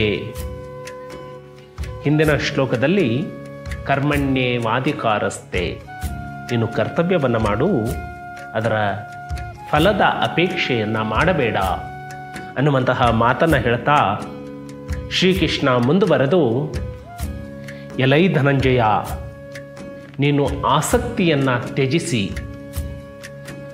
ಸಿದ್ಧಿ ಮತ್ತು ಅಸಿದ್ಧಿಗಳಲ್ಲಿ ಸಮಬುದ್ಧಿಯುಳ್ಳವನಾಗಿ ಯೋಗದಲ್ಲಿ ನೆಲೆ ನಿಂತು ಕರ್ತವ್ಯ ಕರ್ಮಗಳನ್ನು ಮಾಡು. ಸಮತ್ವವನ್ನೇ ಯೋಗ ಎಂದು ಹೇಳಲಾಗಿದೆ ಅನ್ನುವಂತಹ ಮಾತನ್ನು ಈ ಶ್ಲೋಕದಲ್ಲಿ ಹೇಳ್ತಾರೆ. ನಾವು ಮಾಡುವಂತಹ ಕರ್ತವ್ಯ ಯಾವ ರೀತಿ ಇರಬೇಕು ಅಂದರೆ, ಶ್ರೀಕೃಷ್ಣ ಹೇಳುವಂತೆ ಕರ್ತವ್ಯವನ್ನು ಮಾಡಬೇಕು, ಆದರೆ ಅದರ ಫಲದ ಆಸಕ್ತಿಯನ್ನು ತ್ಯಜಿಸಿರಬೇಕು. ನಾವು ಮಾಡುವ ಕರ್ತವ್ಯದಲ್ಲಿ ಯಶಸ್ಸು ಸಿಗಬಹುದು, ಸಿಗದಿರಬಹುದು, ಆದರೆ ಕರ್ತವ್ಯವನ್ನು ಸಮಬುದ್ಧಿಯುಳ್ಳವನಾಗಿ ಮಾಡಬೇಕು. ಮುಂದೆ ಹೇಳ್ತಾ, ಯೋಗದಲ್ಲಿ ನೆಲೆ ನಿಂತು ಕರ್ತವ್ಯ ಮತ್ತು ಕರ್ಮಗಳನ್ನು ಮಾಡು. ಯೋಗ ಅಂದರೆ ಯಾವುದು? ಶ್ರೀಕೃಷ್ಣ ಹೇಳ್ತಾರೆ, ಸಮತ್ವವನ್ನೇ ಯೋಗ ಎಂದು ಹೇಳಲಾಗಿದೆ. ಕರ್ತವ್ಯ ಮತ್ತು ಕರ್ಮ ಅನ್ನುವಂತಹ 2 ಪದಗಳು ಬಹಳಷ್ಟು ಜನರಿಗೆ ಗೊಂದಲವನ್ನು ಉಂಟು ಮಾಡಬಹುದು. ಏನು ಇದಕ್ಕೆ ವ್ಯತ್ಯಾಸ ಏನಿದೆ ಕರ್ತವ್ಯಕ್ಕೆ ಮತ್ತು ಕರ್ಮಕ್ಕೆ? ಇದು ಮುಂದಿನ ಅಧ್ಯಾಯಗಳಲ್ಲಿ ನಮಗೆ ಅರ್ಥವಾಗ್ತಾ ಹೋಗುತ್ತೆ. ಕರ್ತವ್ಯ ಮಾಡುವಂಥದ್ದು ಅಂದರೆ ಸ್ವಲ್ಪ ಬುದ್ಧಿಯನ್ನು ಅದಕ್ಕೆ ಆದ್ಯತೆ ಕೊಟ್ಟಿರ್ತವೆ, ನಾನು ಈ ಕೆಲಸವನ್ನು ಮಾಡ್ತಾ ಇದ್ದೇನೆ ಅಂತ. ಕರ್ಮವನ್ನು ಮಾಡುವಂಥದ್ದು ಅಂದರೆ ಬುದ್ಧಿಯನ್ನು ರೀಪ್ಲೇಸ್ ಮಾಡಿ ಅಲ್ಲಿ ಸಾಕ್ಷಿ ಪ್ರಜ್ಞೆಯನ್ನು ನೆಲೆ ನಿಲ್ಲಿಸಲಾಗುತ್ತೆ. ಆವಾಗ ಆ ಕೆಲಸವನ್ನು ಮಾಡುವಂತಹ ಕೆಲಸ, ನಾನು ಈ ಕೆಲಸವನ್ನು ಯಾವುದೇ ಪ್ರತಿಫಲದ ಅಪೇಕ್ಷೆ ಇಲ್ಲದೆ ಮಾಡಬೇಕಾಗಿದೆ. ನಾನು ಮಾಡುವ ಕೆಲಸ ಇದು ನನಗಾಗಿ ಬಂದಿರುವಂತಹ ಕೆಲಸ, ನನಗಾಗಿ ಬಂದಿರುವಂತಹ ಪ್ರಸಾದ. ಆ ಪ್ರಸಾದವನ್ನು ಶ್ರದ್ಧೆಯಿಂದ ನಿರ್ವಹಣೆ ಮಾಡಬೇಕು. ಇದು ಕರ್ಮ. ಕರ್ತವ್ಯ ಅಂದರೆ ಬುದ್ಧಿಯ ಜಾಗೃತಿ ಇರುತ್ತೆ, ಕರ್ಮದಲ್ಲಿ ಆತ್ಮದ ಜಾಗೃತಿ ಇರುತ್ತೆ. ಹಾಗಾಗಿ ಸಮತ್ವವನ್ನು ಕ್ರೋಢೀಕರಿಸಿ ಮಾಡುವಂತಹ ಕರ್ತವ್ಯವನ್ನ ಯೋಗ ಎಂದು ಹೇಳಲಾಗುತ್ತೆ. ಯೋಗ ಅಂದರೆ ಏನು? ನಾವು ಆ ಕೆಲಸವನ್ನ ಮಾಡ್ತಾ ಕೆಲಸದ ಆಸೆ, ಪ್ರತಿಫಲ, ಅಪೇಕ್ಷೆ ಎಲ್ಲವನ್ನ ತೊಡೆದು ಕರ್ತವ್ಯವನ್ನ 100% ಎಫಿಷಿಯನ್ಸಿಯಿಂದ ಮಾಡುವಂಥದ್ದಕ್ಕೆ ಯೋಗ ಅಂತ ಹೇಳಿ ಭಗವದ್ಗೀತೆಯಲ್ಲಿ ಹೇಳಿದೆ. ನೋಡಿ, ಇವತ್ತಿನ ಬಹಳಷ್ಟು ದೊಡ್ಡ ದೊಡ್ಡ ಕಾರ್ಯಕ್ರಮಗಳಲ್ಲಿ, ಪರ್ಸನಾಲಿಟಿ ಡೆವಲಪ್ಮೆಂಟ್ ಪ್ರೋಗ್ರಾಮ್ಗಳಲ್ಲಿ ಕಾನ್ಸಂಟ್ರೇಷನ್ ಅಂತ ಹೇಳಿ ಬಳಸ್ತಾರೆ. ಕಾನ್ಸಂಟ್ರೇಷನ್ ಅಂದರೆ ನೀವು ಮಾಡುವ ಕರ್ತವ್ಯದ ಬಗ್ಗೆ ನಿಮ್ಮ ಪ್ರಜ್ಞೆ ಇರಬೇಕು ಅನ್ನುವಂಥದ್ದು. ಆದರೆ ಭಗವದ್ಗೀತೆಯಲ್ಲಿ ಅದನ್ನು ಮೀರಿ ಈ ಶ್ಲೋಕದಲ್ಲಿ ಹೇಳಲಾಗುತ್ತೆ. ಬಂಧುಗಳೇ, ನಾವು ನೀವು ಮಾಡುವಂತಹ ಕೆಲಸವನ್ನು ಈ ಭಾವನೆಯಿಂದ ಮಾಡಿಬಿಟ್ರೆ ಬಹುಶಃ ಅದರ ರಿಸಲ್ಟ್ ಎಷ್ಟು ಎಫೆಕ್ಟಿವ್ ಆಗಿ ಇರಬಹುದು ಅಲ್ವಾ? ರಿಸಲ್ಟ್ ಏನೇ ಬಂದರೂ ಕೂಡ ನಮ್ಮ ಮನಸ್ಸು ಯಾವ ಕಾರಣಕ್ಕೂ ಡಿಸ್ಟರ್ಬ್ ಆಗಲ್ಲ ಅಲ್ವಾ? ಇದು ಎಷ್ಟು ರಿಲೆವೆನ್ಸ್ ಅಲ್ವಾ? ನಮ್ಮ ಬದುಕಿನಲ್ಲಿ ಈ ರಿಲೆವೆನ್ಸಿಯನ್ನು ಭಗವದ್ಗೀತೆಯಷ್ಟು ಸ್ಪಷ್ಟವಾಗಿ ಇನ್ನು ಯಾವುದು ಹೇಳುತ್ತೆ?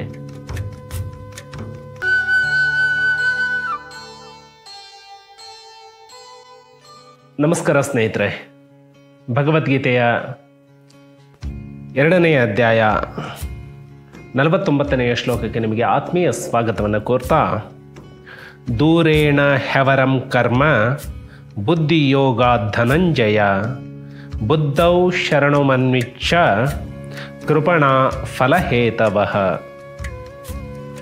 ಅರ್ಜುನ ಹಿಂದಿನ ಶ್ಲೋಕದಲ್ಲಿ ಆಸಕ್ತಿ ಮತ್ತು ಸಿದ್ಧಿಗಳನ್ನು ತ್ಯಜಿಸಿ ಯೋಗದಲ್ಲಿ ಸ್ಥಿತನಾಗಿ ಕರ್ತವ್ಯವನ್ನು ಮಾಡು ಅನ್ನುವಂತಹ ಮಾತನ್ನು ಹೇಳಿ, ಈ ಶ್ಲೋಕದಲ್ಲಿ ಸಮತ್ವರೂಪಿ ಬುದ್ಧಿಯೋಗಕ್ಕಿಂತ ಸಕಾಮ ಕರ್ಮ ಅತ್ಯಂತ ತುಚ್ಛವಾಗಿದೆ. ಆದ್ದರಿಂದ ಧನಂಜಯನೇ, ನೀನು ಸಮಬುದ್ಧಿಯಲ್ಲಿಯೇ ರಕ್ಷಣೆಯ ಉಪಾಯವನ್ನು ಹುಡುಕು, ಬುದ್ಧಿಯೋಗವನ್ನೇ ಆಶ್ರಯಿಸು. ಫಲದ ಇಚ್ಛೆ ಉಳ್ಳವರು ದೀನರಾಗಿದ್ದಾರೆ. ಇಲ್ಲಿ ನಿಷ್ಕಾಮ ಕರ್ಮ ಮತ್ತು ಸಕಾಮ ಕರ್ಮ ಇವೆರಡನ್ನ ವ್ಯತ್ಯಾಸ ನೋಡಬೇಕು. ನಿಷ್ಕಾಮ ಕರ್ಮ ಅಂದರೆ ಯಾವುದೇ ಕೆಲಸವನ್ನು ಮಾಡಿದಾಗಲೂ ಕೂಡ ಅದರ ಫಲದ ಬಗ್ಗೆ ಆಸೆ ಇಲ್ಲದೆ ಇರುವಂಥದ್ದು.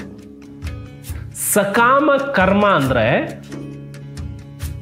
ನನಗೆ ಈ ಫಲ ಸಿಗತ್ತೆ ಅನ್ನೋ ಕಾರಣಕ್ಕಾಗಿಯೇ ನಾನು ಇದನ್ನು ಮಾಡುವಂಥದ್ದು.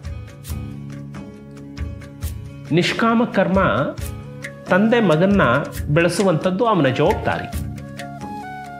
ಮಗನಿಗೆ ಒಳ್ಳೆಯ ಶಿಕ್ಷಣವನ್ನು ಕೊಡಬೇಕು, ಒಳ್ಳೆಯ ವ್ಯವಸ್ಥೆಯನ್ನು ಮಾಡಬೇಕು, ಆತನಿಗೆ ಒಳ್ಳೆಯ ಸಂಸ್ಕಾರವನ್ನು ಕಲಿಸ್ಬೇಕು. ಆದರೆ ತಂದೆ ಮಗ ದೊಡ್ಡವನಾದ ಮೇಲೆ ಮಗ ನನ್ನನ್ನು ಚೆನ್ನಾಗಿ ನೋಡ್ಕೊಳ್ಬೇಕು, ಮಗ ಸಂಪಾದನೆ ಮಾಡಿ ಆ ಸಂಪಾದನೆಯನ್ನು ನಾನು ಸುಖಕ್ಕೆ ಅನುಭವಿಸಬೇಕು, ಈ ಭಾವನೆಯಿಂದ ತಂದೆ ಮಗನ್ನ ಬೆಳೆಸಿದರೆ ಅದು ಸಕಾಮ ಕರ್ಮ.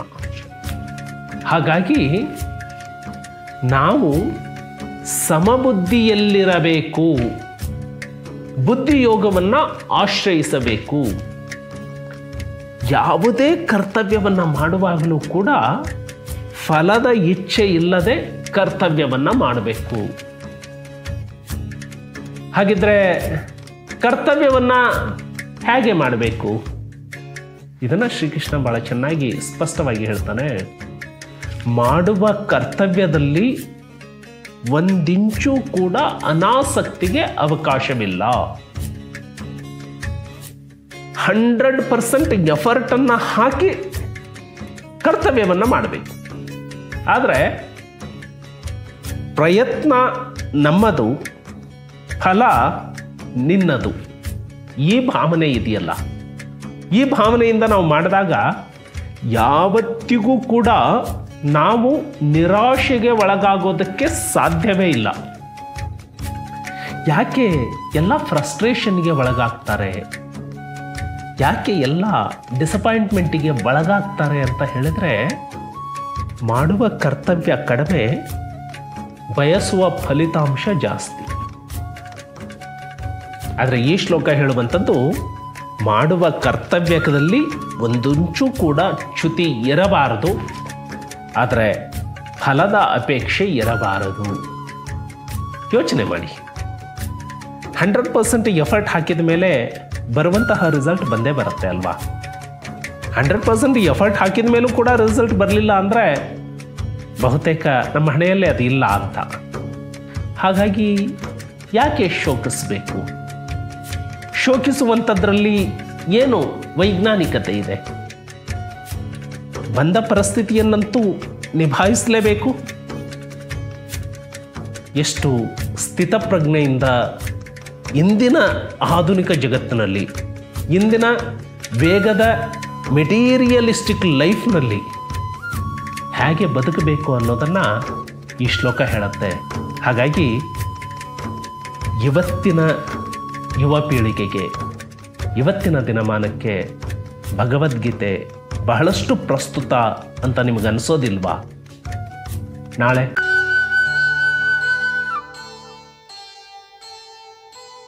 ಸ್ನೇಹಿತರೆ ನಮಸ್ಕಾರ. ಭಗವದ್ಗೀತೆ 2ನೇ ಅಧ್ಯಾಯ 50ನೇ ಶ್ಲೋಕಕ್ಕೆ ನಿಮಗೆ ಆತ್ಮೀಯ ಸ್ವಾಗತವನ್ನು ಕೋರ್ತಾ, ಬುದ್ಧಿಯುಕ್ತೋ ಜಹಾತೀಹ ಉಭೇ ಸುಕೃತ ದುಷ್ಕೃತೆ ತಸ್ಮಾದ್ಯೋಗಾಯ ಯುಜ್ಯಸ್ವ ಯೋಗಃ ಕರ್ಮಸು ಕೌಶಲಂ. ಸಮಬುದ್ಧಿವುಳ್ಳಂತಹ ಪುರುಷನು ಪುಣ್ಯ ಮತ್ತು ಪಾಪ ಇವೆರಡನ್ನೂ ಇದೇ ಲೋಕದಲ್ಲಿ ತ್ಯಜಿಸುತ್ತಾನೆ, ಅಂದರೆ ಅವುಗಳಿಂದ ಮುಕ್ತನಾಗ್ತಾನೆ. ಆದ್ದರಿಂದ ಅರ್ಜುನ, ನೀನು ಸಮತ್ವರೂಪಿ ಯೋಗಕ್ಕೆ ಅಂಟಿಕೊಂಡಿರು. ಸಮತ್ವರೂಪಿ ಯೋಗವೇ ಕರ್ಮಗಳಲ್ಲಿ ಕುಶಲತೆಯಾಗಿದೆ. ಅಂದರೆ ಕರ್ಮಬಂಧನದಿಂದ ಬಿಡುಗಡೆ ಹೊಂದುವ ಉಪಾಯವಾಗಿದೆ. ಅರ್ಜುನ, ಈ ಶ್ಲೋಕದಲ್ಲಿ ಸಮತ್ವ ಬುದ್ಧಿಯುಳ್ಳಂತಹ ಪುರುಷ ಪುಣ್ಯ ಮತ್ತು ಪಾಪ ಇವೆರಡನ್ನು ಇದೇ ಲೋಕದಲ್ಲಿ ತ್ಯಜಿಸ್ತಾನೆ, ಇಲ್ಲೇ ಬಿಟ್ಟು ಹೋಗಬೇಕು. ಅವುಗಳಿಂದ ಮುಕ್ತನಾಗಿ ಸಮತ್ವರೂಪಿ ಯೋಗಕ್ಕೆ ಅಂಟಿಕೊಂಡಿರು. ನಾವು ಕರ್ತವ್ಯವನ್ನು ಮಾಡ್ತೇವೆ. ಕರ್ತವ್ಯವನ್ನು ಮಾಡುವಾಗ ನಾವು ಏನನ್ನ ಅನುಭವಿಸ್ತೀವಲ್ಲ, ಅದು ಪುಣ್ಯ ಇರಬಹುದು ಅಥವಾ ಪಾಪ ಇರಬಹುದು, ಅವುಗಳನ್ನು ಇಲ್ಲೇ ಬಿಟ್ಟು ಹೋಗಬೇಕು. ಅಂದರೆ ಆತ್ಮದ ಜೊತೆಗೆ ಇವುಗಳನ್ನು ಅಂಟಿಸಬಾರದು ಅನ್ನುವಂಥದ್ದು. ಮಲ್ಲಿಗೆ ಹೂವಿನ ಸುವಾಸನೆ ಯಾರಿಗೆ ಇಷ್ಟವಾಗೋದಿಲ್ಲ? ಗಾಳಿಯ ಜೊತೆಗೆ ಮಲ್ಲಿಗೆಯ ಸುವಾಸನೆ ಸೇರಿದರೆ ಅದು ಆಹ್ಲಾದಭರಿತವಾಗಿರುತ್ತೆ. ಆದರೆ ಮಲ್ಲಿಗೆ ಸುವಾಸನೆ ಇರಬಹುದು, ಗಾಳಿಯ ಜೊತೆಗೆ ಮಲ್ಲಿಗೆಯ ಸುವಾಸನೆ ಸೇರಿದರೆ ವೈಜ್ಞಾನಿಕವಾಗಿ ಅದನ್ನು ಶುದ್ಧ ಗಾಳಿ ಅನ್ನೋದಕ್ಕಾಗಲ್ಲ. ಅದೇ ರೀತಿ ಗಾಳಿಯ ಜೊತೆಗೆ ದುರ್ವಾಸನೆ ಸೇರಿದರೆ ಅದನ್ನು ಕೂಡ ಶುದ್ಧ ಗಾಳಿ ಅನ್ನೋದಕ್ಕಾಗಲ್ಲ. ನಾವು ನೀರನ್ನು ಕುಡಿತೇವೆ, ಈಗಂತೂ ಮಿನರಲ್ ವಾಟರ್ ಅಂತ ಹೇಳ್ತಾರೆ, ಆಡೆಡ್ ಮಿನರಲ್ಸ್.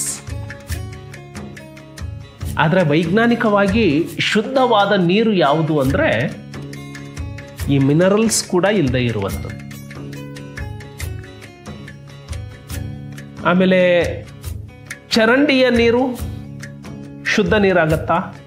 ಅದಾಗಲ್ಲ. ಮಿನರಲ್ಸ್ ಇದ್ರೂ ಕೂಡ ವೈಜ್ಞಾನಿಕವಾಗಿ ಶುದ್ಧ ನೀರಲ್ಲ.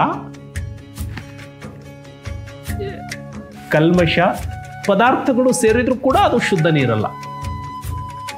ಹಾಗೆ ಆತ್ಮ ಅನ್ನುವಂಥದ್ದಿದೆಯಲ್ಲ, ಇದು ಸಮತ್ವ ರೂಪದಿಂದ ಇರಬೇಕು.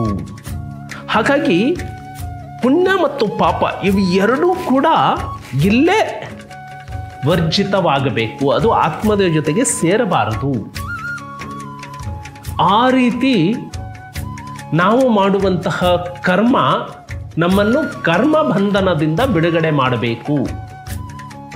ಬಹುಶಃ ಕೇಳೋದು ನಿಮಗೆ ಸ್ವಲ್ಪ ಕಷ್ಟ ಅನ್ನಿಸಬಹುದು, ಅಷ್ಟು ಸುಲಭವೂ ಅಲ್ಲ. ಇದನ್ನು ಕೇವಲ ನಾವು ಚರ್ಚೆ ಮೂಲಕ ಅರ್ಥ ಮಾಡ್ಕೊಳ್ಳಿಕ್ಕೆ ಸಾಧ್ಯ ಆಗೋದಿಲ್ಲ. ಈ ಶ್ಲೋಕವನ್ನು ಸರಿಯಾಗಿ ಅರ್ಥ ಮಾಡ್ಕೊಳ್ಬೇಕು ಅಂದರೆ ಆ ಪ್ರಯೋಗ ನಿಮ್ಮಿಂದನೇ ಆಗಬೇಕು. ಆ ಪ್ರಯೋಗಕ್ಕೆ ನೀವು ಒಳಪಡಬೇಕು ಅಂದರೆ ನೀವು ಧ್ಯಾನವನ್ನು ಪ್ರಾರಂಭ ಮಾಡಬೇಕು. ನೀವು ಧ್ಯಾನದ ಮಾರ್ಗದಲ್ಲಿ ಸ್ವಲ್ಪ ಪ್ರಯಾಣವನ್ನು ಮಾಡಿದರೆ ಈ ಶ್ಲೋಕ ನಿಮಗೆ ಸಂಪೂರ್ಣವಾಗಿ ಅರ್ಥವಾಗತ್ತೆ ಅನ್ನೋದು ನನ್ನ ಅನುಭವ. ಸೊ ಧ್ಯಾನವನ್ನು ಇದೇ ಧರ್ಮದವರು ಇದೇ ಜಾತಿಯವರು ಮಾಡಬೇಕು ಅಂತ ಇದೆಯಾ? ಇಲ್ಲ, ಎಲ್ಲರೂ ಕೂಡ ಧ್ಯಾನವನ್ನು ಮಾಡಬಹುದು. ಗೌತಮ ಬುದ್ಧ ಆ ಧ್ಯಾನದ ಮಾರ್ಗವನ್ನು ಬಹಳ ಸುಲಭವಾಗಿ ನಮಗೆ ತಿಳಿಸ್ಕೊಟ್ಟಿದ್ದಾರೆ. ಸೊ ಪ್ರಯತ್ನ ಮಾಡಬಹುದಾ? ಕರ್ಮಯೋಗದ ಕುರಿತಾಗಿ ಮತ್ತಷ್ಟು ಚರ್ಚೆಯನ್ನು ಮಾಡೋಣ ನಾಳೆ. ನಮಸ್ಕಾರ.